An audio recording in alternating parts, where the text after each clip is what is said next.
Good evening. Maybe we could go ahead and get started. Thank you all for coming out to the December 4th, 2017 joint work session with the Falls Church City Council, the school board.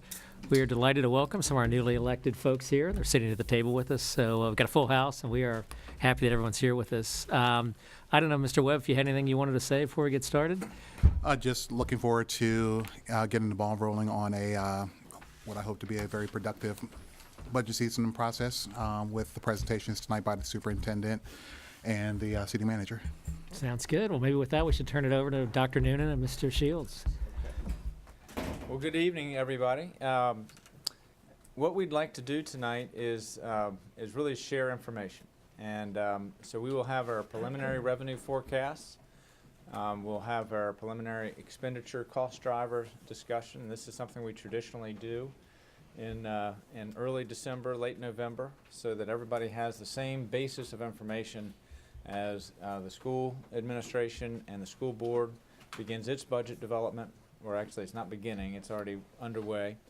And also as I, working with all of our department directors, put together a set of budget recommendations for the City Council in March. March 12th is when we'll present our budgets to the school, to the City Council. What I think we'll see in tonight's presentation is that on the revenue side and on the expense side, this is a pretty normal budget. What is extraordinary about our budgeting is the capital program that we're about to embark on. And that has a big influence on the way we'll look at our operating budget for FY19, which we're planning for, and for the years after that. In May, we're planning to issue debt for City Hall, for a portion of the library, for land acquisition, for the schools, and for a whole host of other things, and then notably for the architecture and engineering for the high school. It will be one of the largest debt issuances in the city's history, second only to Mary Ellen Henderson. It's what we will issue next May. And that's before we even begin the construction process for the high school. So that constitutes, in terms of FY19 budget planning, the debt service for that May issuance will be about $2.5 million. So keep that figure in your mind as we're going through this presentation, as that is the extraordinary thing that we're working through with our FY19 budget. And at the same time that we're developing the budget, we'll be working through the procurement process to build a new high school, and we'll be working through our procurement process to take 10 acres to market to help us pay for that high school. So it's going to be a very busy spring when we roll up our sleeves and get to work on all of these things. So for tonight's meeting, Ms. Kieran Bawa, our Chief Financial Officer, will provide an overview of the revenues and expenditure forecasts. Michelle Kopic will, from the schools, will present some information on the school projections and cost drivers. We'll both chime in on a couple of points as well, and then we'll have Q&A on that. Following that, we'd like to have a discussion of city fiscal policies, which we would ask for the council to have on its agenda for December 11th. To help with that discussion, we have our financial advisor from Davenport, and Joe Mason and Jennifer are here to provide a presentation on the fiscal policies. And then after that, we plan to have a discussion on budget guidance for FY19. So those are all in your packets, and we look forward to the presentation. So Kieran gets the sort of the lead off for the presentation. You have all the slides at your tables to take notes on, and the intent is to get through all the information and then have Q&A afterwards. If there's a pressing question or clarification, you can raise it, but we're looking forward to a good discussion and Q&A after we've gotten through the data. Ms. Bawa. Good evening. As mentioned, we have for you preliminary revenue projections for fiscal year 2018-19. Main components of what drives the cost any increases or changes for fiscal year 19 on the school side as well as the general government side. And then the most important piece, the capital funding plan, looking at the new debt service that we'll be adding as a result of the fiscal year 18 bond issuance in May that we're projecting, and adding roughly 2.5 million new debt service for next year, and how we have a funding plan that was looked at by council in July. Finally, we'll wrap up with the budget calendar and a quick summary of the key issues that we go through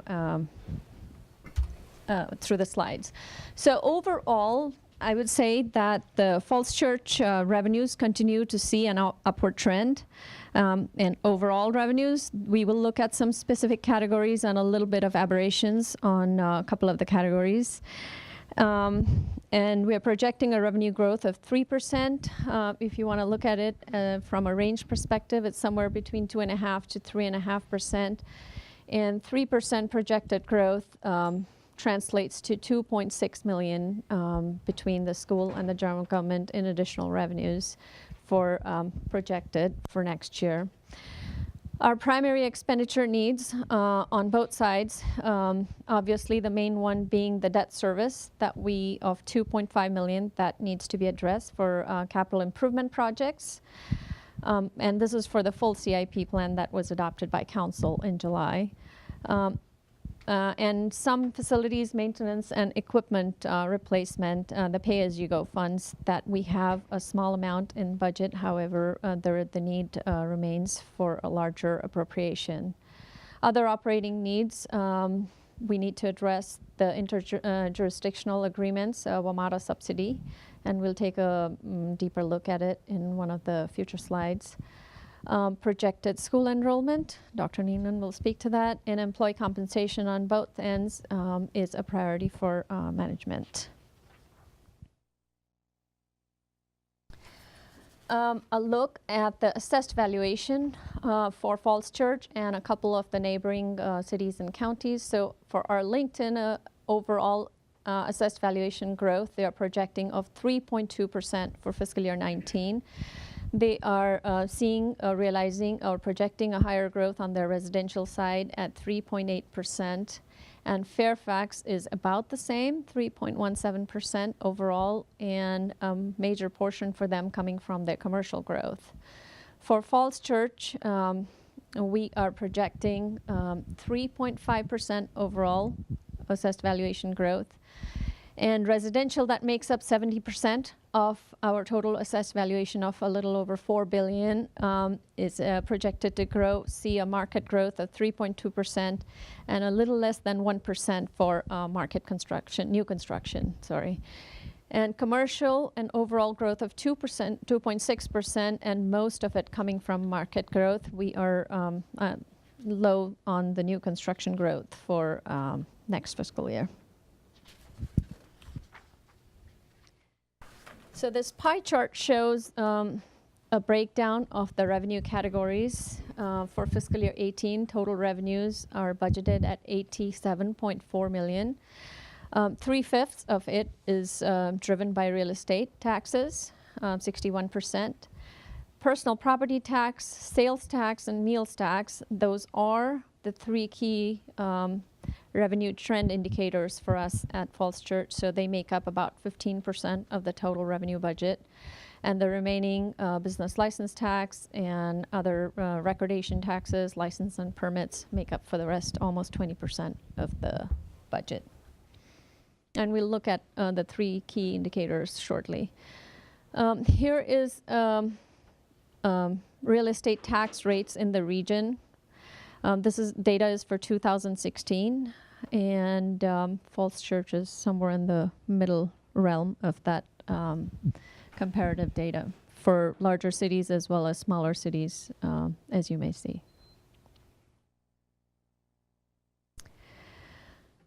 A look at the next slide shows a look at the revenue projections for the three key revenue category indicators for us. So personal property tax, for the first 4 months of fiscal year 18, The actuals show that we have done better by about 7% than the budget for the first 4 months. And then keeping in mind the 10-year and the 3-year averages, we're projecting an increase of 6%. As we had seen, we have added close to 150 cars in this year. And most of the billing for this happens up front, so we have a good assessment of where the year is headed.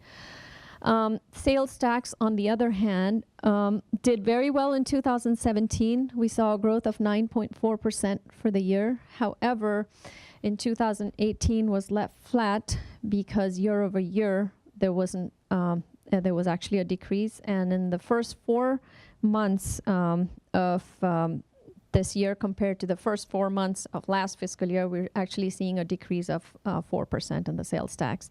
We do realize that there will be revenue from possibly Target and Aldi that open up later. However,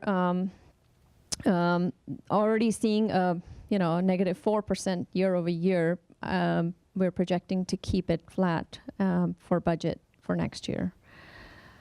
Meals tax, the budget for fiscal year 18 was budgeted at 5% growth over fiscal year 17.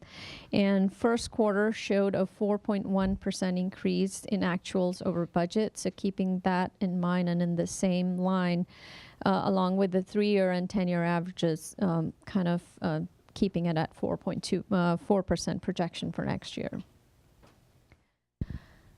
So in a nutshell, overall revenue forecasts for Falls Church would be total revenue growth of 3% for general fund, assessed values at 3.5% overall, and other revenues 1%, which also include the permits and fees and business licenses.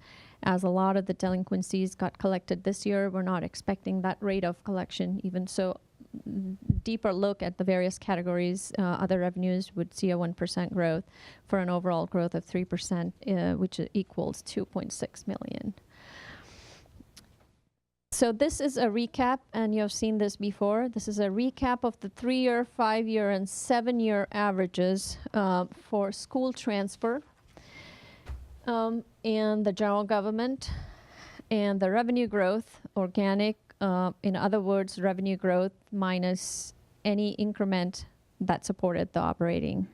So you'll notice the 5-year averages are some of the highest ones, and those primarily because within the last 5 years we have done a lot of kickstart to make up for the slowdown in the economy. I think in 2011 and 2010 that we saw the depressed numbers at that time.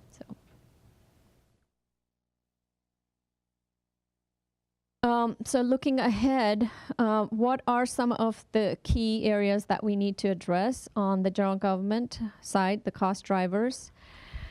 On the retirement contribution rate dropped for the city due to a good performance year for us, from little less than 9% to almost 5%. So this would save us roughly about $400,000 in retirement contribution costs for the city. Health insurance is projected to grow at roughly 10%, requiring $200,000 increase. WMATA. So 2018 contribution for the city was $3.3 million. And the two pieces for the operating side, WMATA is proposing that they would not have any more than 3% increase in local subsidy, and Falls Church in that chart is at 2.3%, which means about $65,000 more for us to contribute on the operating side. However, most of the increment, the remaining 400 and whatever thousand, is for the capital contribution, and that is among across the board for all jurisdictions. And for us, it's going up by roughly $430,000. That's the projection. These are very preliminary numbers from their first projection that they shared with the region. More refined numbers are expected in the next month or two, and WMATA expects to adopt their budget in March 2018. So we'll have the numbers in time for our adoption maybe not in time for the preliminary. I will turn it over to Dr. Noonan, and then we'll revisit the capital plan after that. Thank you, Ms. Bawa. Good evening, everybody, and thank you very much for allowing us to be here tonight and working alongside through this budget process. This, of course, is my partner here, Michelle Kopic, and my first foray into the budget with all of you, and we're excited tonight to share some information that we have to sort of put in context what we're looking at in terms of some of those similar cost drivers to what the city is experiencing, so the general government side. So with that, I'll turn it over to Michelle, and I will be right here. Good evening, everyone. So as you can see from our student enrollment information, that our FY18 number where we're sitting at as of September 30th was 2,678 students. So we had a natural growth of only 8 students for this year, but we are expected and projected to grow by another 63 students next year. And I think you need to put those numbers into context, which we're going to do next, as we are looking at the history of the growth, because we have years that go up, we have years that go down. As you can see here, though, the green bars are our historical enrollment numbers. Those are our actual numbers. And then the red bars are showing our projected numbers as we work with Weldon Cooper on those numbers. And historically, we see some years where we have a great jump, and then there are other years that we stay flat.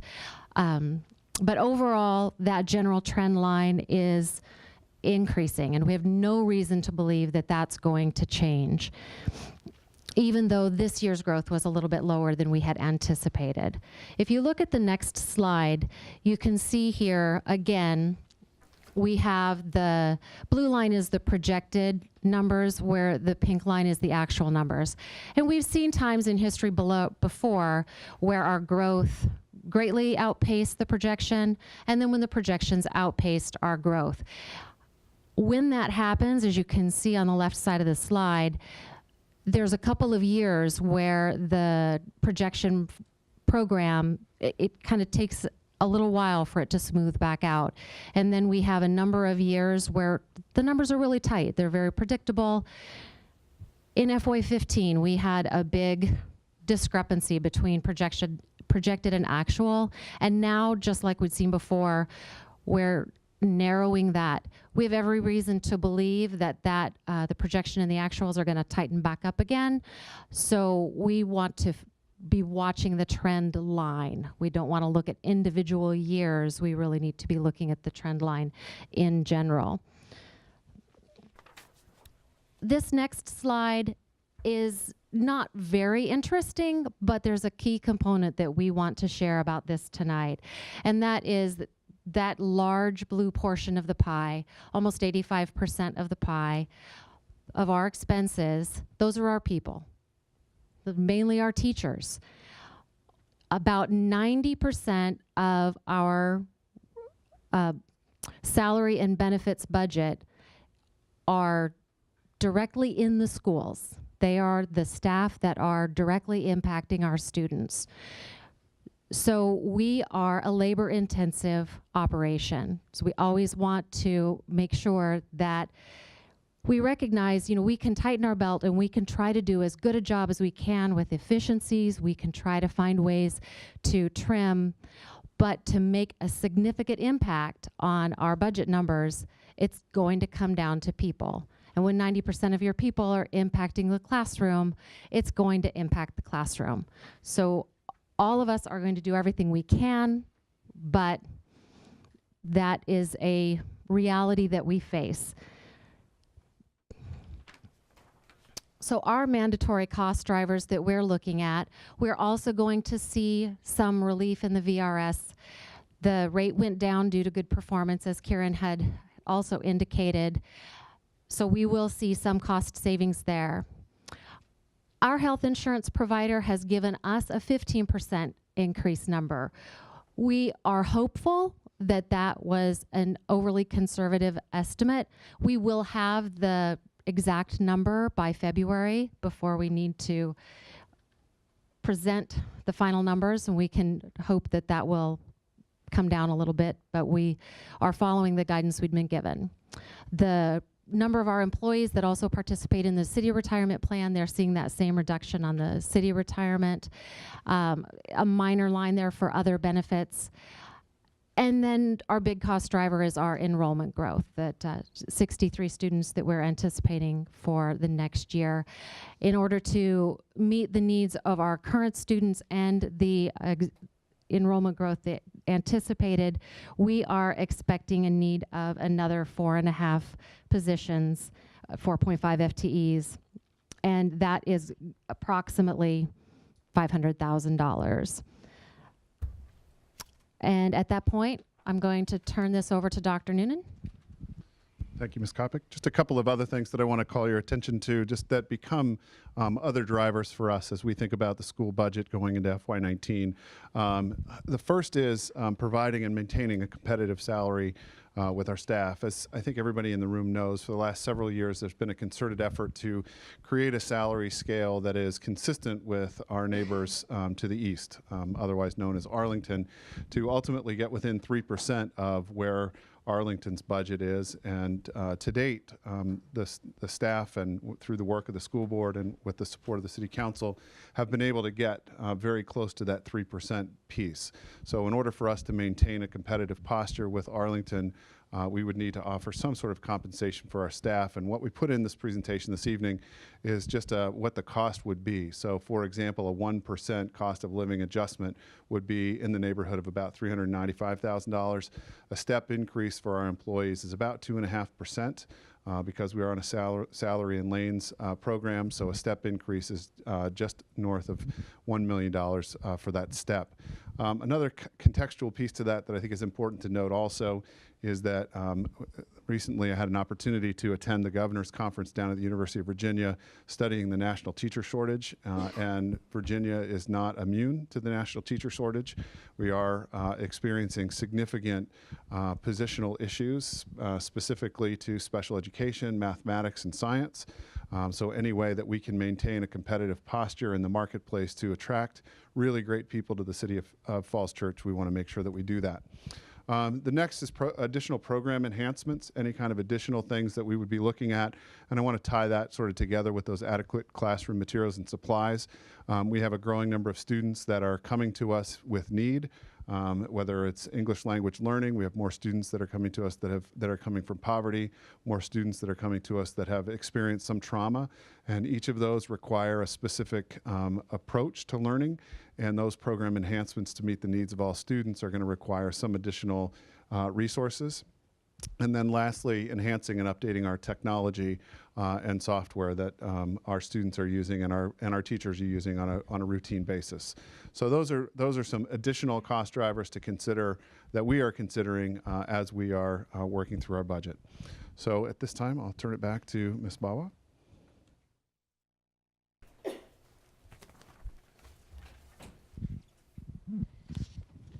The next slide might look familiar. This is the full CIP adopted by council.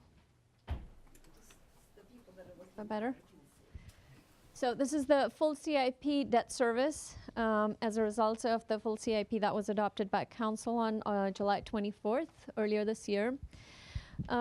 Just a quick recap. This blue portion is the existing debt service on the projects that are underway.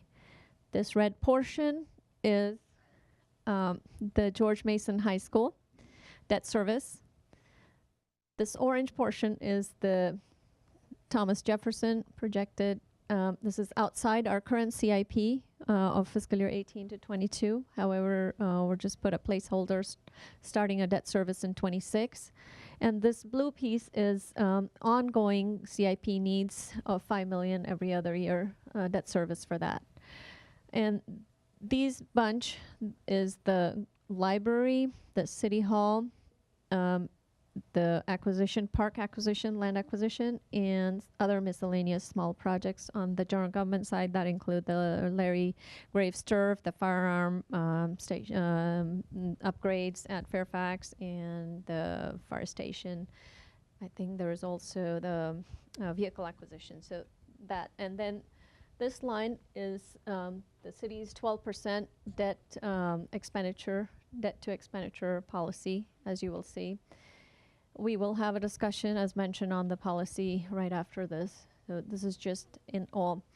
So I want to bring your attention as part of the fiscal year 19 budget to this piece above this blue line. This is 2.5 million, which is the new debt service that we're adding on, and we need to address as part of the fiscal year 19 budget.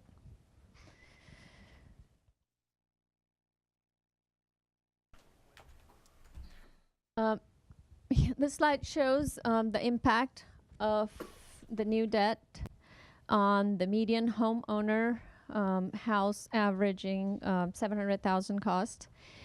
The blue line is the impact without the land sale of the 10 acres, either the lease or the sale.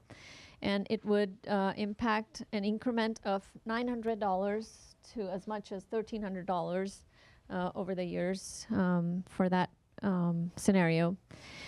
And assuming that we have land sale proceeds at 40 million and as used in the model with the anticipated or projected interest rates, it would have mitigate the effect down to 6 cents and showing a decrease based on the land sale proceeds over the years and coming down over the 20-year span that shows in this chart.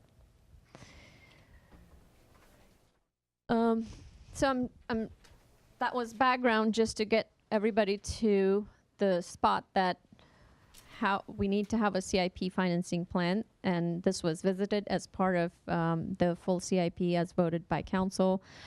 So have a discussion maybe on this afterwards on the steps that we need to take to get there. First bond issuance is projected in May 2018, approximately 32 million. It is one of the largest issuances for the city that has typically seen issuances in the amount of 10 million or so range. And this would include the George Mason High School, library upgrades, City Hall public safety project, miscellaneous general government CIP projects, including the land acquisition and the Larry Graves turf field.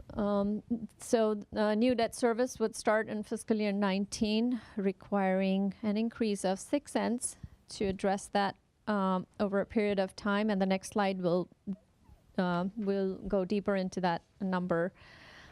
The intent is, bless you, the intent is to continue to build our reserves in such a way so that the impact, the tax increase impact is smooth over the years for the taxpayers, and we don't see peaks of it, and the peaks make it tend to go higher. So we'll see in the, and then in addition, we want to be able to have a policy in place that supports 15 to 20% available fund balance revision that you will see in the as part of the next item. Okay. So pardon me for this busy slide, but we'll walk through it. So I'll draw your attention to 3 lines, rows. The first one, that's the new debt service that we're adding each of the years. We're looking at a 5-year scenario. And the drawdown on the capital reserves, that's going to happen in each of those years. And then the remaining capital reserve balance after looking at the other factors. So just looking at it for fiscal year 19, new debt service of 2.59. And how do we pay for it? The council has taken 2 actions. One was the 2018 1.5 cent increase. That'll help us partially, and another 1.5 cents from return on investment from the water proceeds that went towards the pension. That was another council action that was taken a couple of years ago. And this line shows the drawdown of the capital reserves over the years. As you will see, for year 2 and year 3, fiscal year 20 and 21 together, it's roughly 10.5 $4.3 million needed to address the to draw down from the capital reserve in order to help address the debt service is growing larger over the years. So in order to afford this in second and third year, it is important that we are able to put some sort of funding in the capital reserve to afford these large drawdowns for reserve and smooth this increase. The other way of looking at it is if we did not put this money in the reserve and we just did a 3.5 or 4 cent increase this year would require that if you took 6.6 and took 1.2 out of that, the 5.4 million to address that debt service, it would require a much larger increment than just 6 cents that we tried to smooth over these years. And then once we realized the 15 million, the first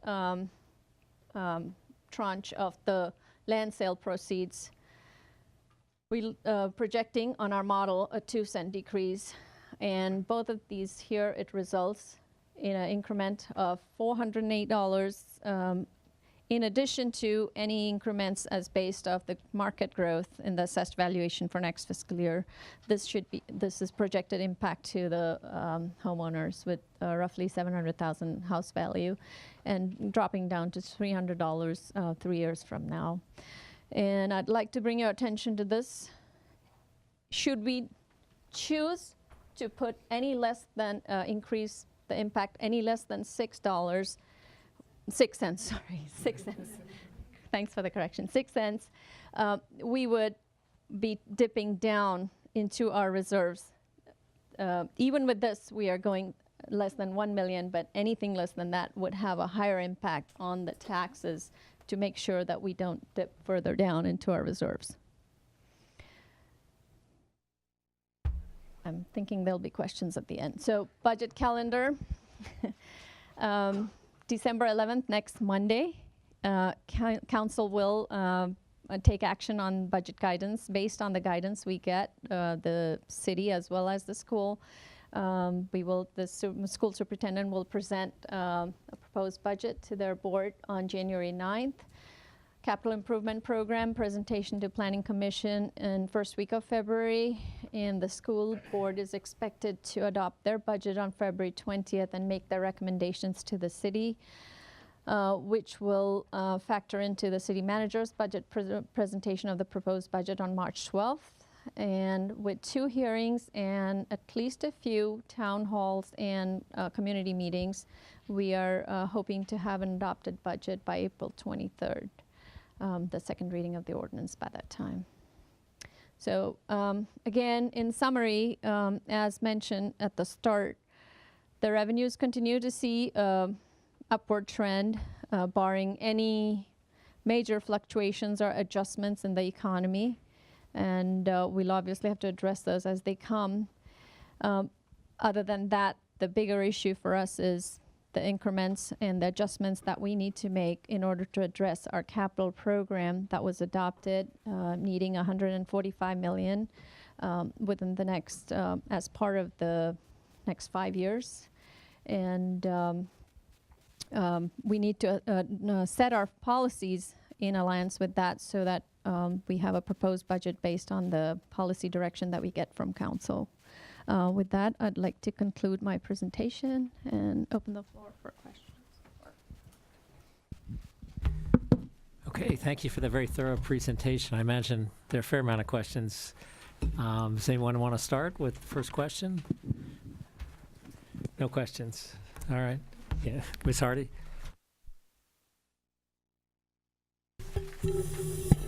Thank you. Question for both schools and general government health insurance numbers. So we've been surprised in the past with health insurance premium increases. Are those numbers locked in this time around, or do we anticipate any risk with those numbers? From the school side, we are not locked in.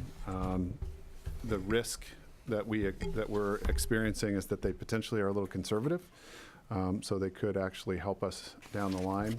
Our advisor from our our healthcare company offered us a 15% number, and primarily that's because schools are always more expensive to insure than other government agencies. And we would just remind everybody, we share the same insurance, health insurance policy holder. We do that together. And so whatever the percentage increase for the schools will be, it'll be the same for us.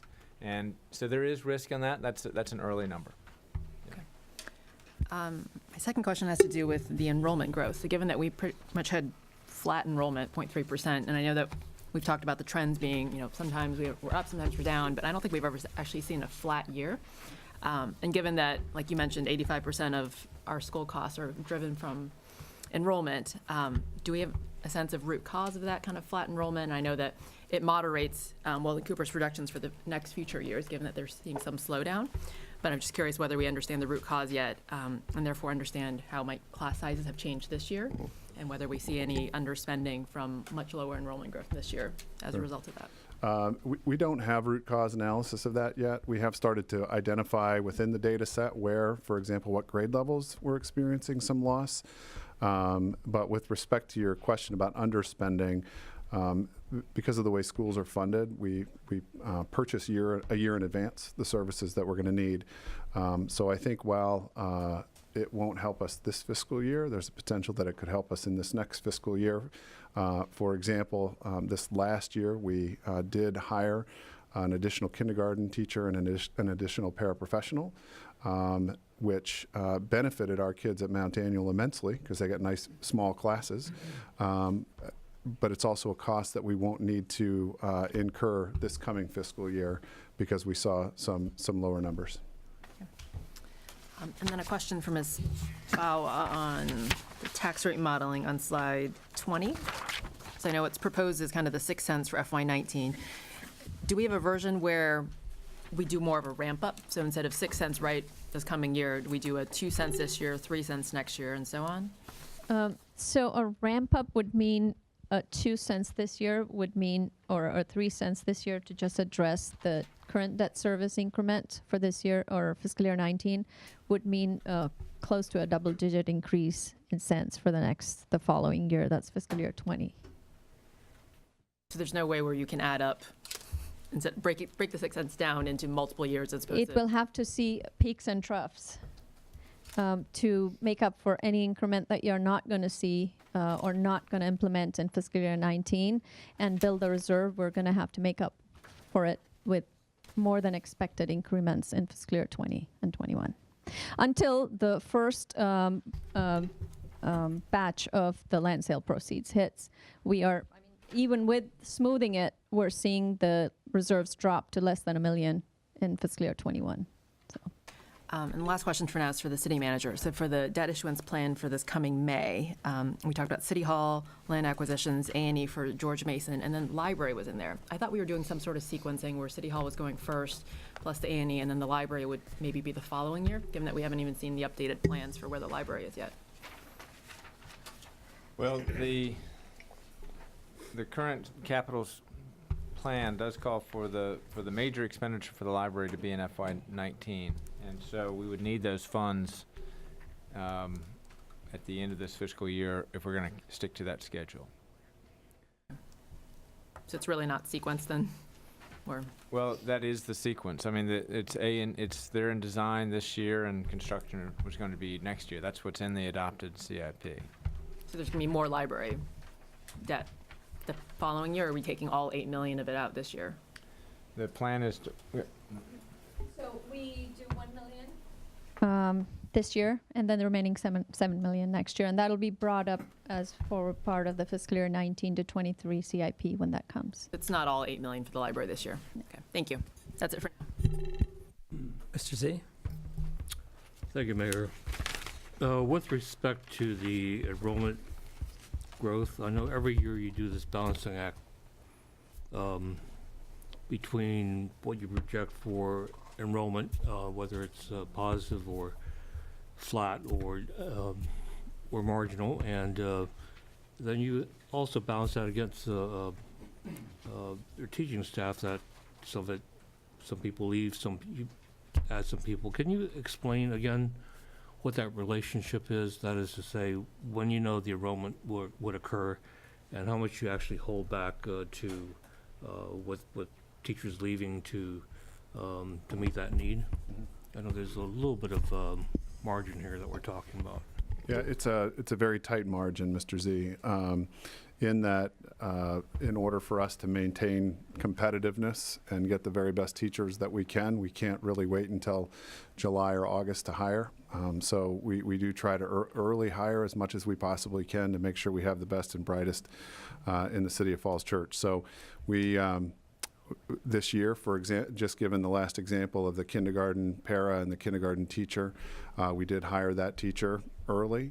The enrollment didn't come in, and we did not pull that teacher from the classroom or from the school at that point, but we also won't hire for that position this coming year. So in essence, it was an early hire, maybe a year early in this particular case. But to your point, one of the things that we do look in the future too, as we continue to grow in enrollment, is to potentially look at our staffing standards, identify if there's the possibility of doing some sort of staffing reserve, if you will, so that we could add positions as time goes by. But again, when you do that, what you end up doing as a school system is putting yourself in a position where you're hiring at the last minute. And I think that leads to some potential issues down the line.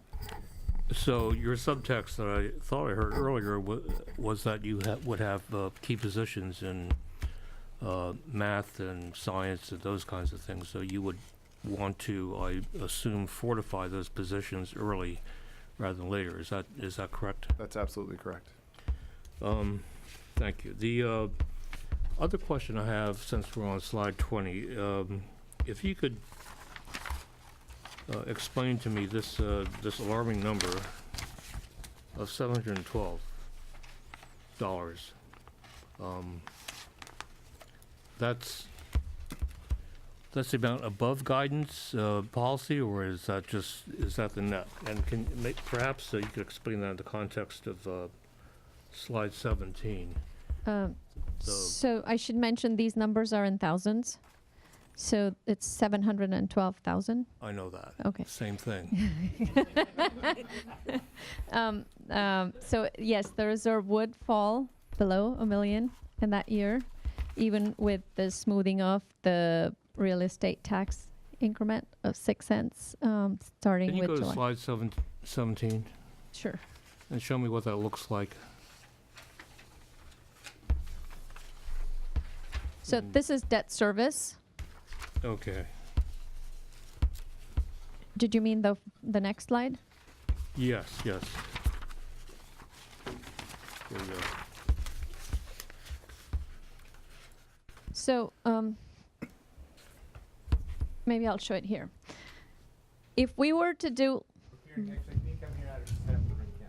okay, so where is it? Oh yeah.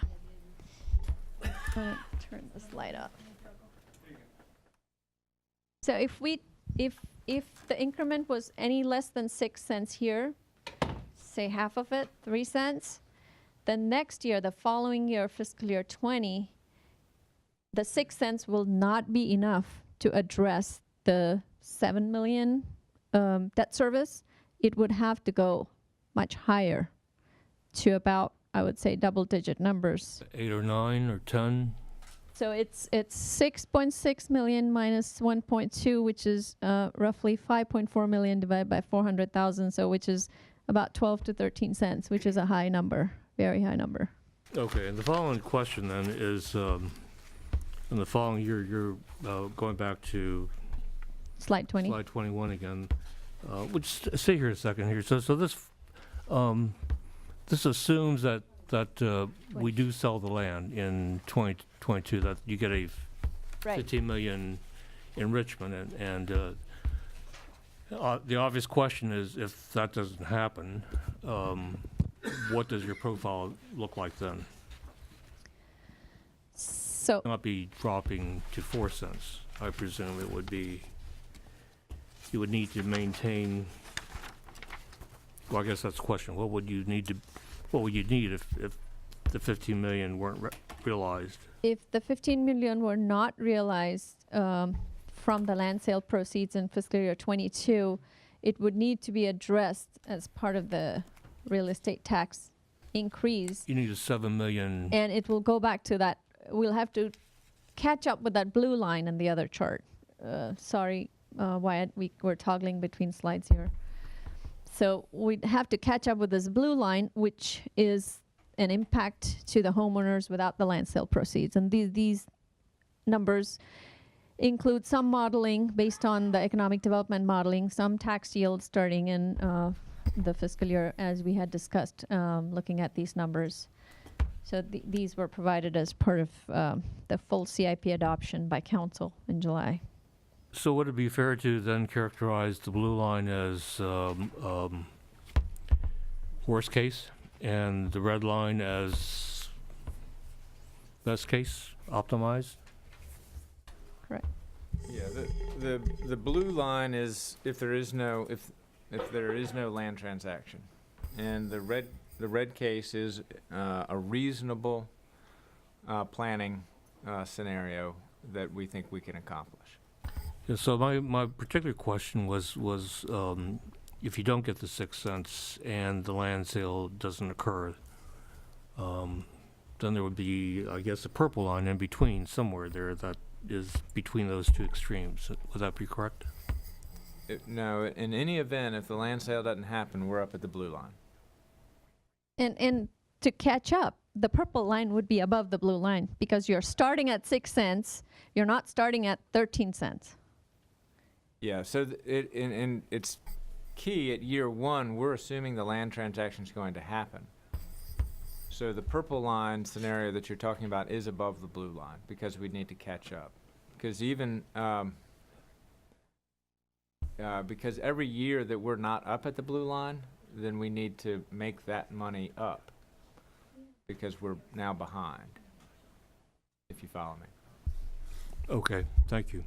Can I just jump in really quickly? I think a key risk mitigation we've been talking about in the financing part of this is if the land transaction doesn't happen, we wouldn't be issuing this massive amount of debt, and we'd probably be pausing the school construction timeline. That's true, absolutely. Mr. Mayor? Of course. Thank you. Duncan? So the first thing I need to understand on your $712,000 figure, when you say that is, the reserves, are you talking about funds that are now described as the unassigned fund balance, or is this what would be left in the capital reserves?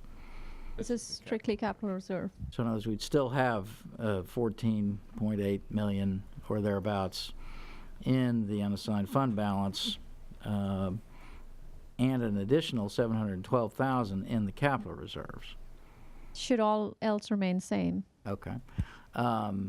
All right. Well, first, I guess I'd been under the impression that we were devoting the capital reserves to this project, and there would be no need to hold an additional reserve in the capital reserve.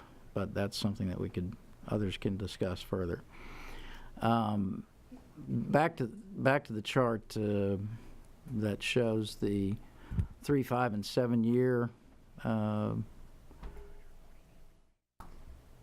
Expenditures? yes. The chart that I'm pointing to here. So there you go. So as Dr. Noonan, explained there, the persistent problem that we have year in and year out is the misalignment of the budget year and the when do we know the enrollment number year.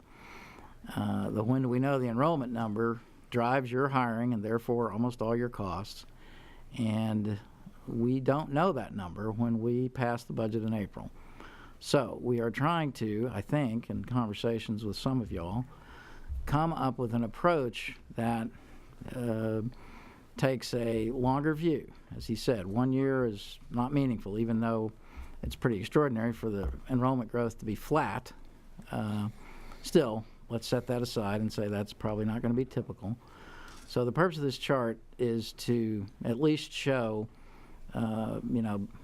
between the schools and general government, what we've been increasing over 3, 5, 7 years. How does that match up with the enrollment numbers going back, say, to 7 years? Have we kept pace with, in the school transfer, enrollment growth over the past 7 years? come all the way to the end. We have a backup slide that we'd like to share with you that sort of gets to that question, I think. That's it. And let me sort of illustrate it for you, give you a sense of what it looks like. So this is percent change over time. So this is percent change over time going back to FY07. So here, the blue line is student enrollment. So percent change over time in student enrollment from FY07 to FY17 is at 37%. However, the spending per student is the pink line, and it has fluctuated from anywhere from 8% at the high in FY17 back to another peak at FY09 at 5%, down to a negative 9% in FY12. And then the yellow line indicates the city dollars percent, general government dollars spent per student. So you'll see that those are also, they track, but they are not exactly even. So getting to your point of percent change is we have gone significantly up in enrollment, and in the estimation of some maybe haven't kept pace with that percentage enrollment. Just that's helpful. Just eyeballing the tail end of that chart then, over the last, say, 3 years, what has our track record been in terms of keeping pace with enrollment as it was 3 years ago compared to now? I'm not sure I understand the question. Bring that blue line down and just, yeah, I'm just talking about the growth. Yeah, I'm not talking about the growth from 7 to 3 years ago. So 8%, 29 to 37 is an 8%. Okay, and 6% to 8% is a 2% growth. okay, and in the same time, be helpful to know the city's population growth and how general government's operating costs have changed in that time too. Not right now, but that would be useful to know. Those are dollars? I believe so. And just one other question. So in addition to the suggestion that you made, Dr. Noonan, about some sort of reserve for hiring or whatever, do you have any other suggestions about how to deal with that misalignment of, your hiring year and our budget year, so that we try to, not have these great variances in growth and operating? We'd all like, even if it requires us to, generate more revenues through growth and or taxation, we'd like to keep the enrollment and the operating numbers. They don't have to be, equal, because at some point you achieve economies of scale, I trust, if we get a little bit bigger. But still, we would like them not to get far out of whack. Do you have any suggestions about how we deal with this?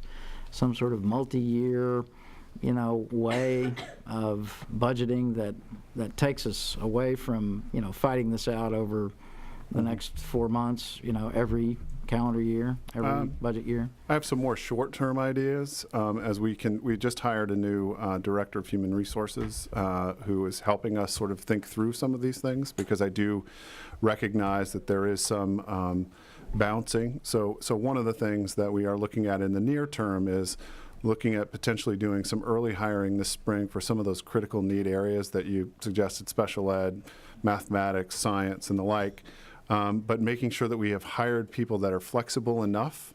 So if the enrollment doesn't come in, for example, at the high school, but it does come in at the middle school, they may be able to move. So in the end, what we would be doing would be providing a contract to guarantee you a position, but where that position might be isn't guaranteed. That's a short-term beginning solution to start thinking about how we can look at this in the longer term. Some of the other issues that I think that we face, and these are bigger, broader issues that we're working with the state on from a legislative perspective too, is just teacher licensure and how people are licensed to become teachers. There are some narrow bands of positions that are, staff is very, very difficult to find. So when you do, you kind of have to pounce. That doesn't help us in the long term. But if the state is helpful with licensing people, it gives us a little bit more flexibility in the school systems as well, maybe not immediately, but down the line, in helping mitigate some of these issues as well. So we'll continue to continue to look for ways. The bottom line is, as we went back and looked, well, bottom line for me anyway, is we went back and looked at the Weldon Cooper projections for the last 10 years, and they're all within 2%. So, we can only deal with the data that we have, but I feel like a 2% margin of error is not too bad. Can I invite Michelle up to ask it? Eric, you need the mic. Is it on? Yeah.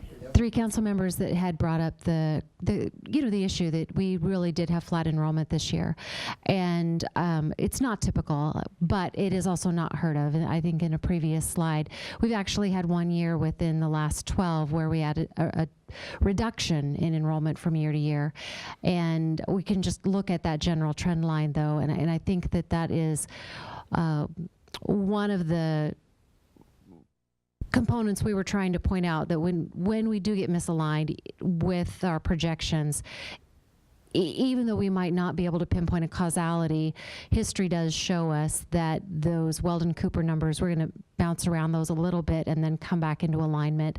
And it would be great to have that causality, but I do think that there is some history to look back on, saying that we can trust in that general trend line upward, even with flat enrollment this year. We saw negative enrollment growth back in the mid-2000s, but then it just trended back up again. So I think there's reason to have confidence in those projections. Thank you. I'm doing Ms. Hardy. So at the very beginning, Ms. Bawa, you said we've earned $2.6 million in additional revenue. And then a few slides. Projected, if I may correct. I'm sorry, okay, so the projection. And a few slides after that, you said you want at least $2.4 million of that to cover the 6 cents that we need for the capital program. So that would tell me that we have $200,000 among us to spend, and if we made no other changes. And is that, if we're looking at if we're dedicating the revenue growth to the capital program, which we have committed to, So we are essentially, within a couple $100,000 is all we have left to spend here. So I'm looking at your revenue growth as a factor for your operating budget, and any increments or changes or debt service that needs to be made for the capital piece needs to be addressed. Also, however, it's definitely a policy decision. Would we use our operating increment to address our capital needs, or would there be a separate increment? This is a policy decision for the council. And so when we get to the budget guidance statement, the way that the draft has been phrased and the way I'm presenting it to you is that in the past the council has said something along the lines of build your budget so that a tax rate increase is not needed for operations. This year it's phrased in a different way, which would say build your budget so that expenditures do not exceed X percent of FY18 relative to FY18. So that allows the council, it's phrased that way so that the council can weigh in on, at the beginning, on this decision. Our planning all the way up to this point has been economic growth would pay for operating, and the CIP would be done through the tax rate. But the council will have the opportunity to have that discussion, and the way that the budget guidance has been drafted, you can set the direction on that, or you can phrase it in a different way. But that would be the way that the council can get at it. Could I then ask for a very simple layout of these key numbers? You've got the projected revenue increase. So if we take the projected recommended CIP funding increase and operating for the schools and city, what does that number look like against the 3%, what is it, 2.6 million, right? Projected increase without a tax rate. So what are those numbers if you just gave them? So it's I think a lot of the questions have come that's already. right. So what the capital program needs and the way it's been planned out and the way we discussed it last July, and those numbers really haven't changed, is we need $2.4 million to go to capital in FY19. So $2.4 million is the number. However you get there, that has to be the priority if this capital plan is going to work. So let's take that as a number. Now let's have operating from the city and operating from the schools. What are you looking at now? In terms of, That you know the increases, like we had from the schools, projected, mm-hmm. in various projected increases. So let's get all the numbers on the table in one, all I want is one chart that says, here's the projected revenue increase without a tax rate.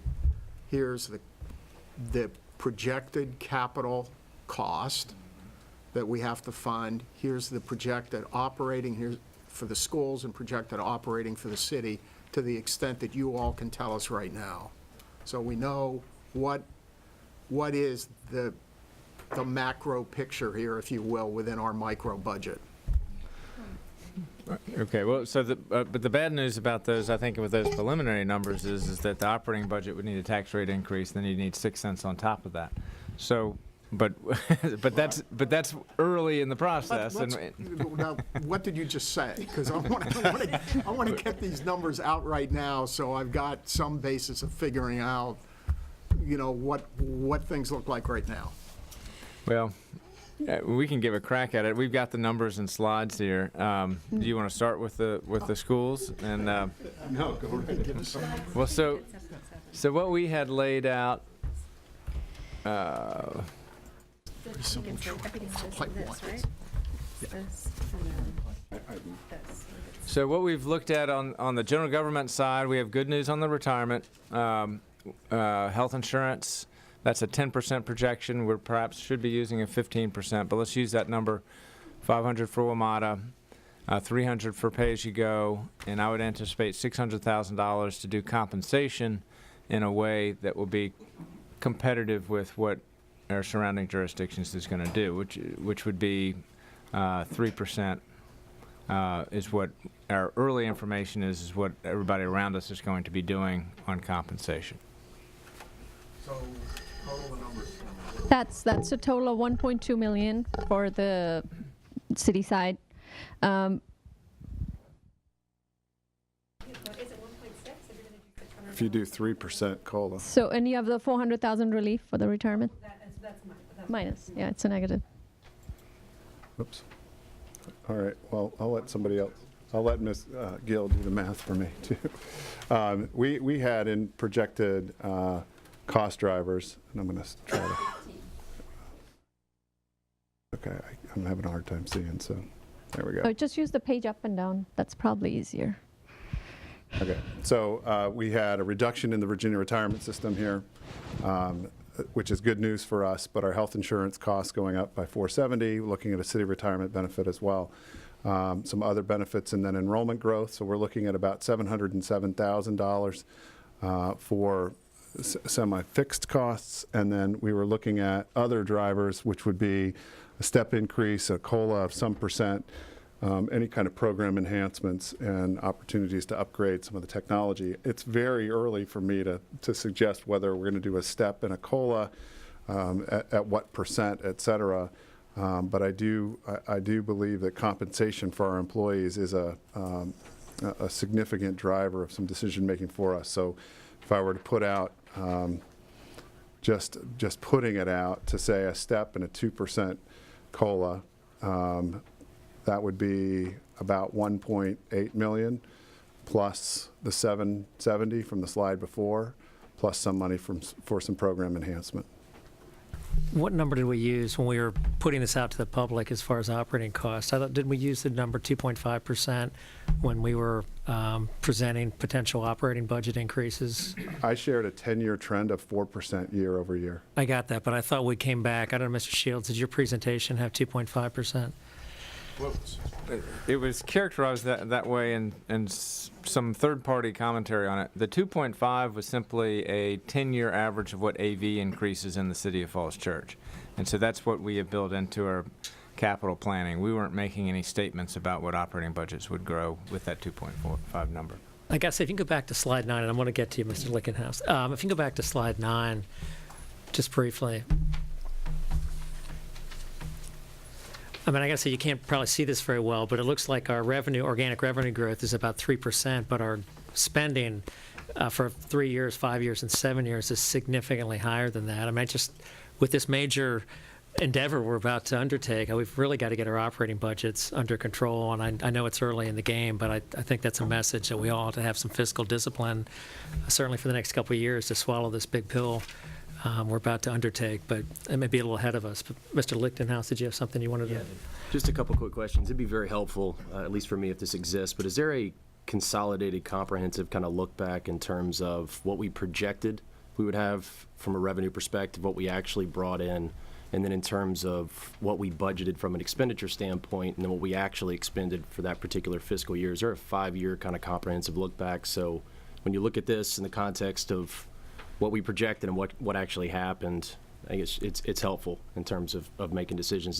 Do we have that? Does that exist somewhere? It definitely exists. It has not been sort of put into a consolidated look. Every year there's a year-end financial report, so we look at our performance and we talk about it very publicly. But looking at it aggregated to take 5 years and sort of see what the trends are on that, we've not done that. Is that something that we could get? That could be pulled together pretty easily? I mean, yeah, all the data is Okay. readily available. Yeah, it'd be helpful for me. And then a question from a revenue perspective: is there any exposure from a state and local or state and federal perspective? Because I see that makes up 5% of our revenue. Do we have any exposure in terms of what we expect to come in? I mean, are there any indications that we may not get whatever that contribution is?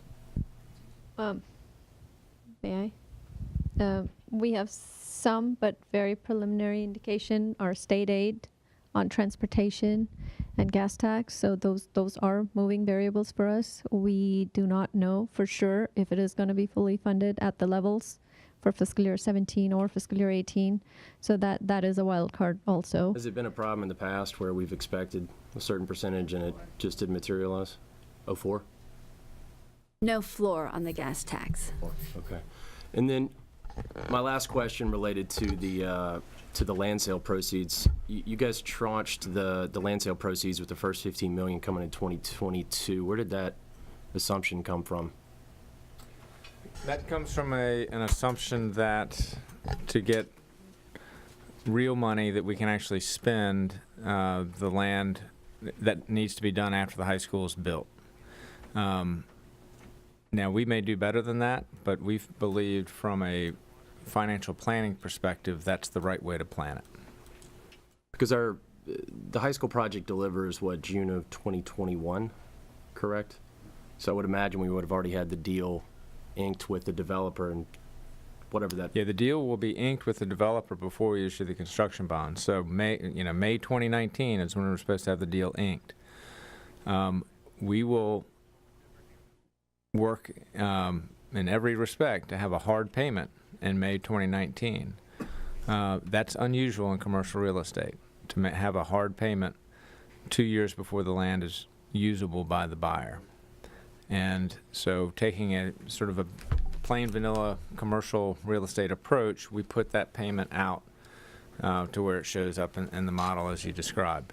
Now, as I said, we're going to work to try to bring that money forward, but we've modeled it the way you see it. Okay, and that's assuming just an outright sale. We haven't contemplated how potential ground lease that might start earlier or finance land acquisition that might start earlier to offset some of the debt service. We don't have a separate analysis for that. Well, this assumes a lease with payments up front for that lease, as opposed to a stream of payments over This is a very assuming long a period of ground time. lease for that property? It is. The 15 Yeah. million? And essentially, the way we're looking at it for modeling purposes is there's no difference between a ground lease and a fee sale. Okay. If you assume a very long-term lease and that we structure the lease that we have the payments up front. Is there time between now and when the budget is finalized to work on language provision, deal structure that would affect the budget itself? And I'm asking that from a protocol perspective. I don't know. I mean, we have to take this assumption between now and I forget what the timing was of when we have to finalize the budget later in the spring, is there time to work on a provision that Absolutely. accelerates payments to cover some of the debt service? We'll have done a lot more work on this before April 23rd when you're asked to adopt the budget. But we will not have a master developer. We will not started the RFP phase of that procurement. We will have gotten through the RFQ phase, so we'll have had a lot of pretty deep engagement with the development community on these issues. And we will be significantly further along, but we will not have any commitments, obviously, by budget adoption time. What's the RFQ It would be a full year prior to any commitments. The RFQ timing again? March. Okay. So I just think about things like a special taxing district, or if you do a different type of deal structure that accelerates those payments. If we put that out there, I mean, it certainly could change the modeling, I would imagine. Yeah, Tax rate impacts. and we'll be working hard on all those issues. Okay. There is, there's going to be a school on that land, and for 2 years after we've inked the deal, and so it's just a basic question: how much money will we get in May of 2019? Okay. Other questions? Yeah, Mr. Castillo. Thank you, Mr. Webb. Mr. Shields, Ms. Bowell, what interest rate are you using right now for these projections for borrowing? We're using phased approach, 3.5% for the first issuance, 4% for the second issuance, and 4.5% for the last. Okay. Dr. Noonan, with respect to some of Mr. Duncan's questions about hiring, there's the calendar and the fact that spring is hiring season.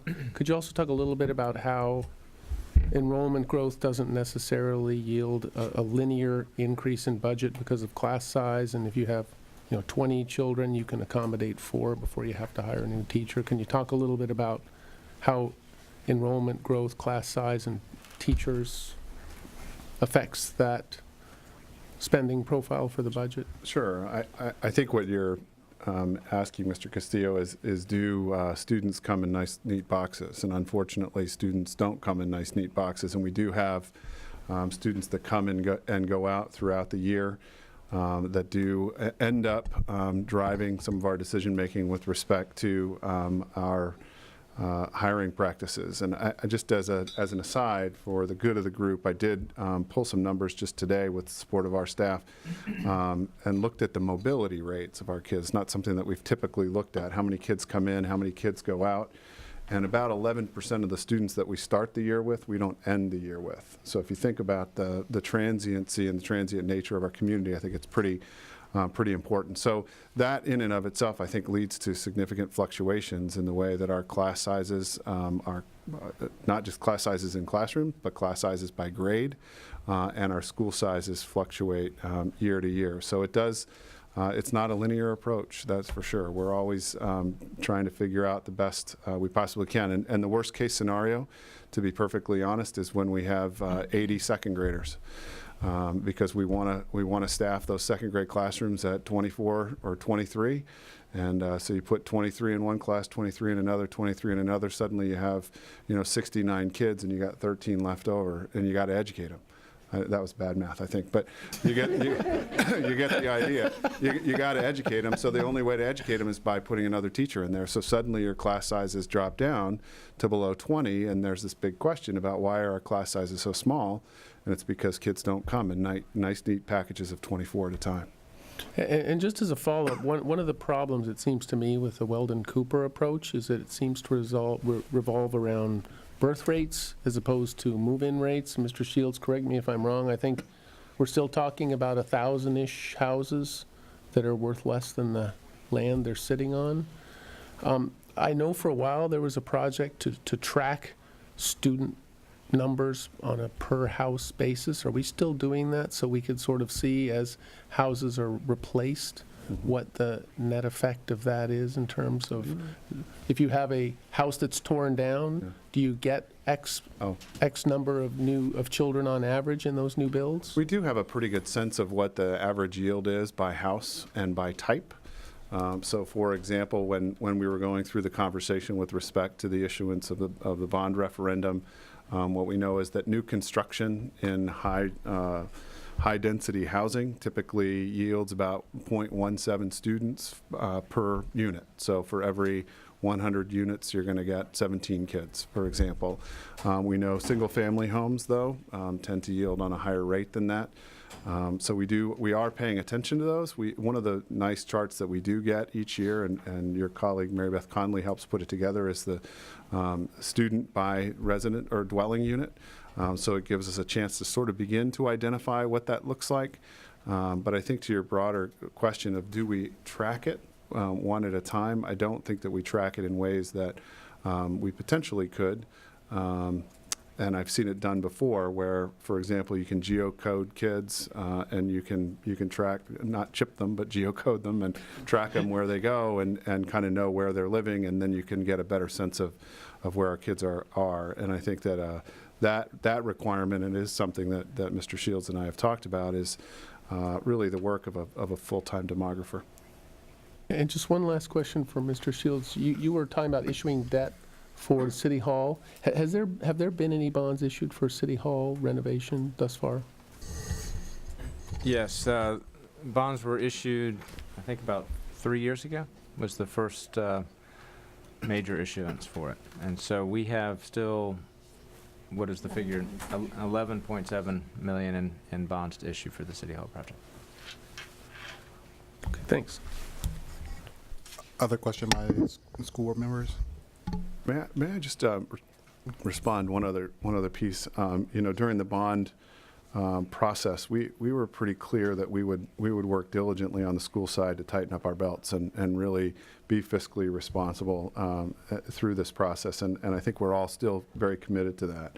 I think one of the fundamental differences between the school side and the general government side, which is worth pointing out again, I think, is just that 84% of our budget goes to people. And when we start talking about tightening our belts or becoming more fiscally conservative, the only way that we can really get there is by elimination of people. And so if there's an appetite for us to begin doing that and looking at class sizes and perhaps growing in class size, that's certainly a conversation that we could entertain. I just don't know that there's political will in the community to think about raising class sizes. And in order to keep our folks here in the city, I think it's important to compensate them. So I just wanted to put that out there. Since Dr. Noonan did it, I'm going to do it too. So 50% of our budget is personnel, but about 30% of our budget is other uncontrolled costs like interjurisdictional agreements over which we have even less latitude and which do tend to grow at a rate higher than what the economy is giving us. And so we all will have a lot of work to do on this year's budget. But in all of our work to date in the Budget and Finance Committee and our conversations, I think there is a very strong commitment and a very strong recognition that this capital program is extraordinary. And it is not really a tenable proposition that we can grow our operating budgets like we're used to. We simply cannot and afford this capital program, at least through the transaction where we know this 10-acre is going to pay the way we've modeled it. In 3 years and 4 years, we will know that this plan is executed properly, and we can maybe take a deeper breath then. But until that point, I think our operating budget is going to be a very rigorous exercise, and I think that's the approach that we're all planning to take this year. Just a point of clarification, Mr. Shields. I think if you go back and you look at the initial bond issuance for George Mason in the 50s, you talked about this being an unprecedentedly large project. I think actually the Mason project initially was about 3 times our annual school budget. So I think it, in real terms, was bigger than this one. Let's just say it's historically, if not unprecedented. Yeah, it's still big.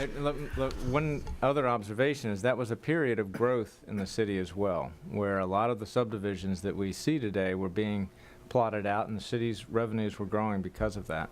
And I think that's another really important part of the overall picture, is that we need to view this as a period of growth in the city's history as well, as we're taking our commercial properties and having them be used much more efficiently by the private sector and paying much more in taxes than they are today. Mr. Reiniger? So a couple of quick points in response to some of the things Mr. Duncan raised. The small growth this year, I think, is absolutely good news for everybody because it puts less pressure on us. But it is a little bit of a smoothing phenomenon. So as Dr. Noonan indicated, the high degree of transiency that we have actually makes single-year predictions much more difficult because, as we all know, there's an incident in the Middle East and our school population grows by 50 kids, which is something that very few other school districts, especially small school districts, have to deal with. But remind us that although this year our school growth was relatively flat, last year went up 6%, which was far over what the prediction was, and we budgeted for a far smaller growth than that. So there's sort of a smoothing phenomenon that occurs over time, and long term, as Dr. Noonan said, the Weldon-Cooper predictions have been actually quite accurate, even if there are variations from year over year. I did, to one of the things Mr. Duncan said, I did, in a very sort of back of the envelope way, try to figure out about 6 months ago what the growth in expenditures per city resident as compared to city transfer versus student was. And over the last 7 or 8 years, it was relatively similar in terms of percentages. It's much harder to do for city residents because we have really strong data on how many students we have and really weak data on how many residents we've got, at least what I was able to get from the U.S. Census.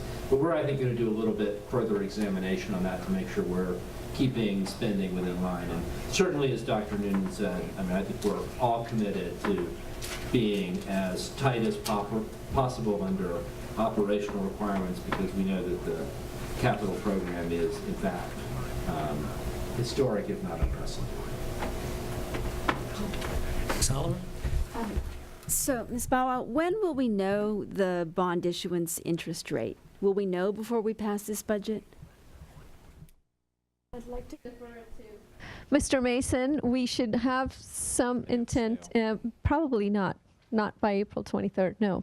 We're projecting an issuance by end of May, so that, Joe, you want to say any more to that? No, I mean, my point, I just was curious whether we would know when we pass the budget. Because if that bond issues at 4% rather than 3.5%, we need another penny. And so when we look at what the real estate tax rate is going to be to cover this huge project, 6% is sort of the minimum. And I want all of you, because I won't be sitting at the table, I want all of you to think about the fact that you might need wiggle room if this $32 million unprecedented size bond issuance makes people nervous enough that we get closer to 4% than 3.5%.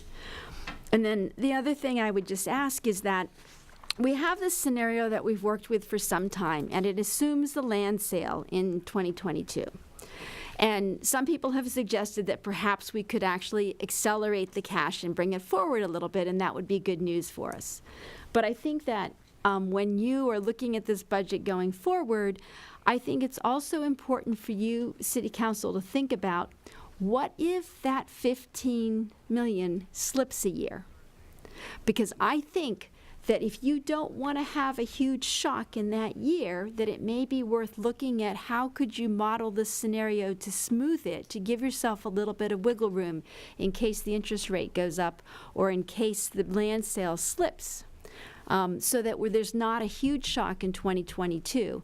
And if we raise it a little bit more and we don't immediately use it, you saw all those other capital projects coming down the line that could be paid for from capital reserves because this additional money would go into capital reserves. So I would just ask people to think a little bit more conservatively, even if it's a little bit more painful, because I think it's actually beneficial to try to smooth things and give yourself some wiggle room in the long run.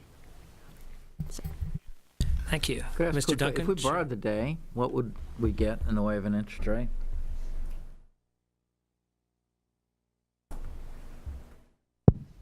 it would depend on whether you're talking about the 20-year or the 30-year, but 20 years south of 3%, 30 years shade over, both of which are lower than the current planning estimate. However, the Fed's raising interest rates. The economy could potentially heat up here again pretty quickly. Rates could go up. Yeah, okay, I'm just trying to get, any dollar figure between shade over 3 and 3.5 is what we projected in terms of annual debt service. What kind of amount of money in dollars are we talking about? For few hundred, so maybe a penny on the tax rate. I don't know which penny is. 400. 400,000. Yeah, I think that's the delta. Okay, thanks. The other factor on the interest rate would be how the credit rating agencies view us, our fiscal condition, and the next discussion that we have on our fiscal policies. I think we'll delve a little bit more into it, and what as policy that we set for ourselves to make ourselves fiscally sustainable, and how robust our policies are and how they view us in order for us to go in the market looking for selling the bonds and the interest rates we get. It's market is one factor, and then how the rating agencies rate us, that's the other factor. Are there any other questions, or should we move on to the next phase of our discussion? Mr. Shields? Okay, well, I think Ms. Bawa gave a good segue for it. And so maybe if we could ask Ms. Dirksen and Mr. Mason to come forward and sit with us here at the head of the table. And as they're coming up, let's see how we'll do this chair-wise. Pull a chair out. Get one more.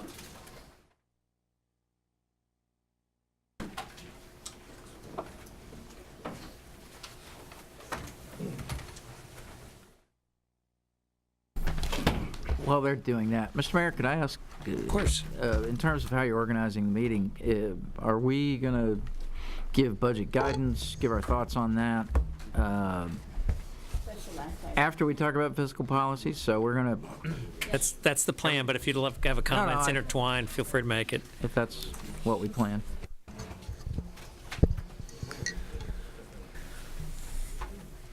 So what we have before the council is a draft amendment to our fiscal policies, and this has been something we've been looking at really for 2 years. And the council looked at this fairly seriously last fall, and the decision was to allow the planning process to advance, and specifically allowed a referendum to advance before taking formal action to amend the policies. And I think we've used that additional time very well. And what's before the council now, I think, is a simpler and a cleaner and maybe even a more elegant approach towards doing two things relative to where we were a year ago. And the two things that we need to do is we do need to add some flexibility in our financial policies. And with that additional flexibility, we think it's necessary and appropriate for us to strengthen some of our fiscal policies as well.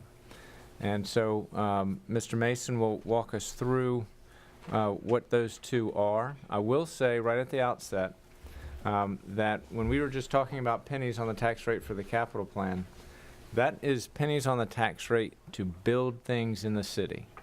Those are not pennies in the tax rate to comply with policy, because you're already in compliance with policy. And with the amendment that we're proposing, you will be in compliance. So we're not talking about pennies on the tax rate to comply with policy, because we're there.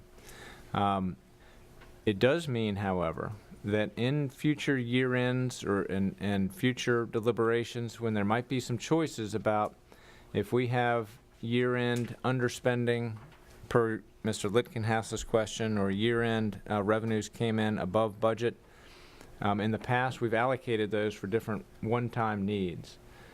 For the foreseeable future, we would say instead at that year-end moment, allocate them to your capital reserves so we can accomplish the capital program instead of new things that might come up. So that's really kind of the way we would implement these changes. And so I wanted to say that by way of introduction, and now turn it over to Mr. Mason.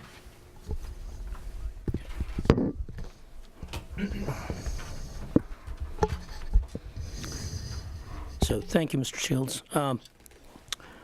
So what you have before you is a resolution for consideration at an upcoming meeting, I believe next week. We tried to take a fairly minimalist approach to modifications to the financial policies. They've served you very well over the years. They've helped you achieve very high grade ratings. You're one notch short, but on positive outlook of a AAA with all three major credit rating services. We gave thought to a variety of different options, but as my colleague Jennifer Dirksen will tell you, who just a year ago was sitting on rating committees at Moody's and has actually rated the City of Falls Church in that capacity in the past, the alpha and omega, if you will, the most important thing from a credit rating perspective is your fund balance position. And you've got a target of 17% and a floor of 12% now. It is our considered opinion, both as former rating analysts, that because you're taking on a significant amount of leverage, it's been variously described this evening with different adjectives, but it is significant.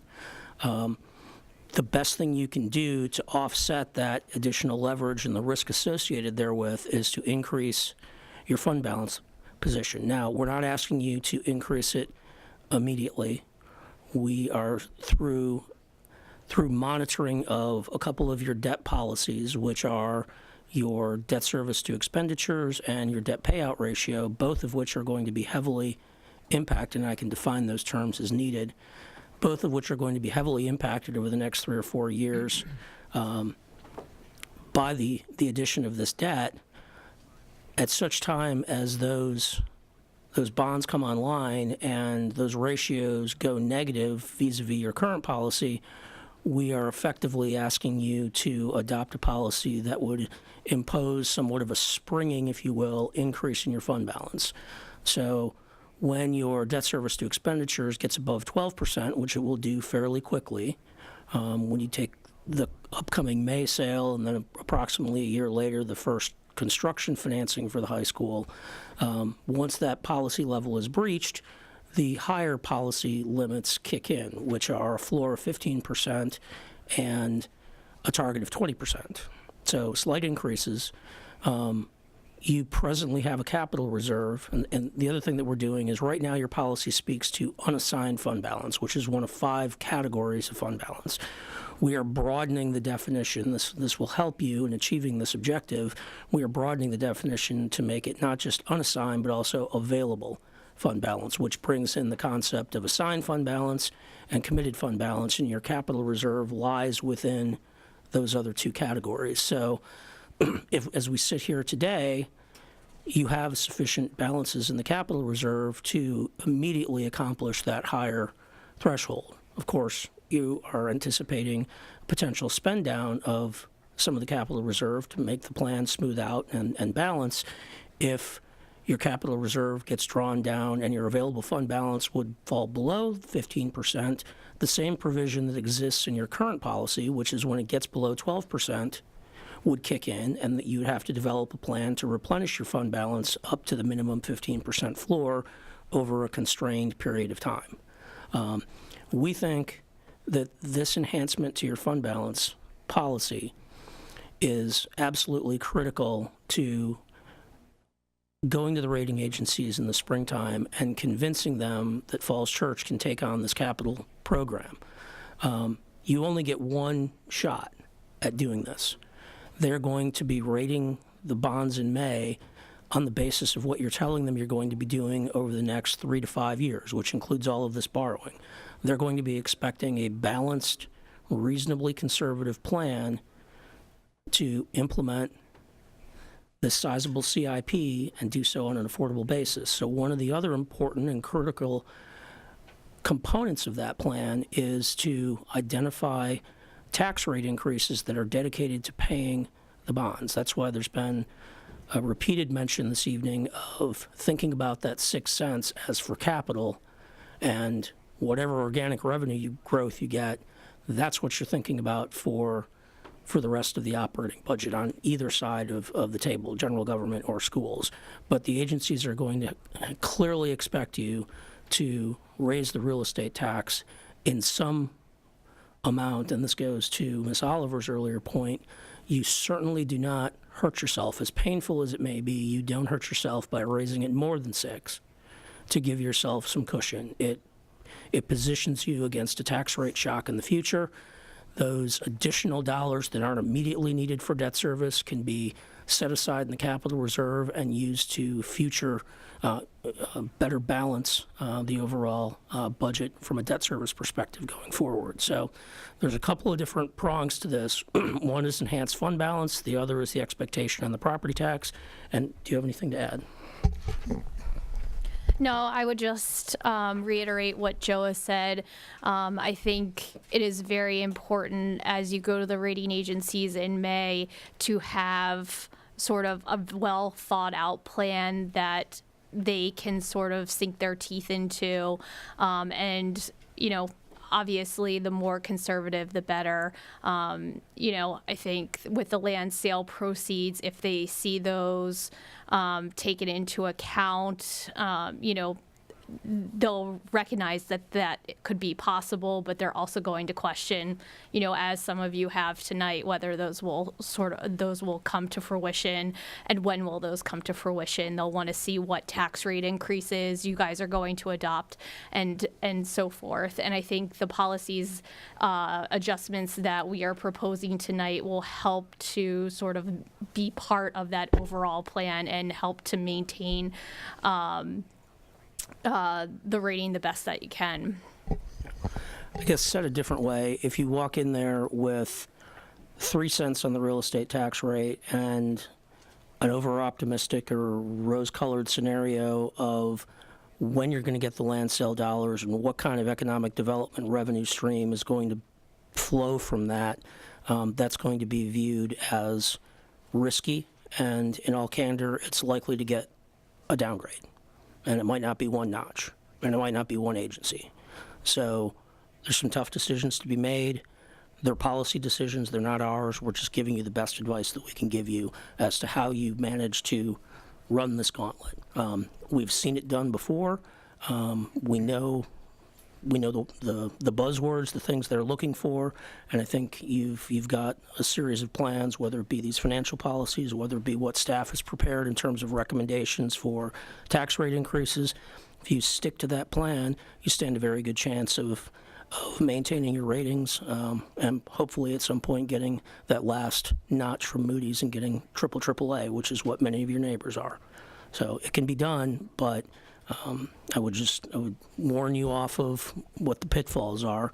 And I have to say this. If the credit ratings are not the be-all to end-all, if there's not an appetite to raise all the pennies that are necessary, if there's not an appetite to adopt these modifications to fund balance policy, that's going to have implications on the rating. There can be no doubt about that. But you can get this high school built with AA ratings or AA minus ratings. Is it going to cost you a little bit more in terms of the interest? As your ratings drop, your interest costs go up. You're not likely to get downgraded out of the AA category. The objective is to hold on to the ratings, if not improve them. But if for some reason you don't get where you need to be, you can still get it done. But it is going to cost you more money. And it's going to be a psychological blow. So I'm just trying to lay out the pros and cons of all sides. So with that, I think Jennifer and I would be happy to take any questions unless you want to add something. Mr. Mayor, so let me try to run a scenario based upon the recommendation here. So at the beginning, it was said that if we add the unassigned fund balance and the capital fund balance, that becomes the new balance that we're working on, right? Did I understand that correctly? So we're taking 2 fund balances and we're merging them into one. So how much do we have in that now? And how much will we have to have in that, assuming that we pass? See, one thing I don't want to do is pass a guideline or a change without knowing what it means in dollars and cents. So what does this recommendation mean next year and the year after, for example, if we adopt it? Ms. Bauer, do you have all those numbers precisely, or? I can give some estimate on those numbers. So your first question was how much do we need, the balances we have. So the unassigned fund balance, general fund balance right now is 4.9 million, and the capital reserve right now, after the last appropriation approved as part of the budget amendments, is at 9.8 million. And you said 14.9, right? Yes. 14, sorry. Oh, I'm sorry, it's 14.9, yes. Well, that was going to be a real bad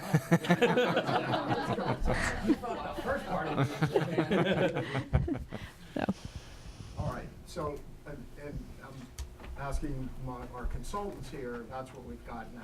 So is that a responsible fund balance right now? Very much so. All right. So It is, however, can we go back to that slide, Wyatt, on the, no, I just want all facts, just to tie it to the 20, I think it was? 20. There. Ms. Powell, I think this is where you're going with it, but I ultimately care about when we get to FY21 where we're dipping down to 700,000 in capital reserves. So I'm getting Do we to need the to put in point extra that, pennies to get to this 15 to 20%? so since this counts as part of the available fund balance, you have a year where you're dropping down to less than $1 million. So for your available fund balance is going to drop drastically in fiscal year 2021. So keeping that in mind, staff also recommends that should there be any excess revenues over expenditures that come in years like last fiscal year, we ended with a 490,000 revenue project actuals more than the underspending and expenditures. Those should be put aside as part of the capital reserve, because we will be drawing down on the reserves excessively, as much as 7.4 million in 21, and it's going to require us setting aside extra money to address that new fiscal policy that's being proposed by the consultants. What I'm trying to figure out is we've been given a recommendation. I need to know what it means in dollars and cents. So with the current budget going from 17% to 20%, means $2.5 million. So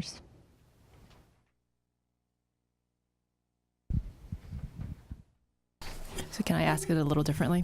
Sure. So if we were to adopt the policies as proposed in FY21, when we dip below 700,000 on capital reserves, what is the total reserves amount that we project to have, and will we need extra pennies there to meet the policy requirement of the 15% to 20% target? So it would be 14.9, and if the economy continues at the pace as it is, and any other excess that we have over the expenditures, that would have brought that balance up, and the 1 million that we have. And should that be not enough, we would have to recognize additional funds as part of the budget development to boost up that balance.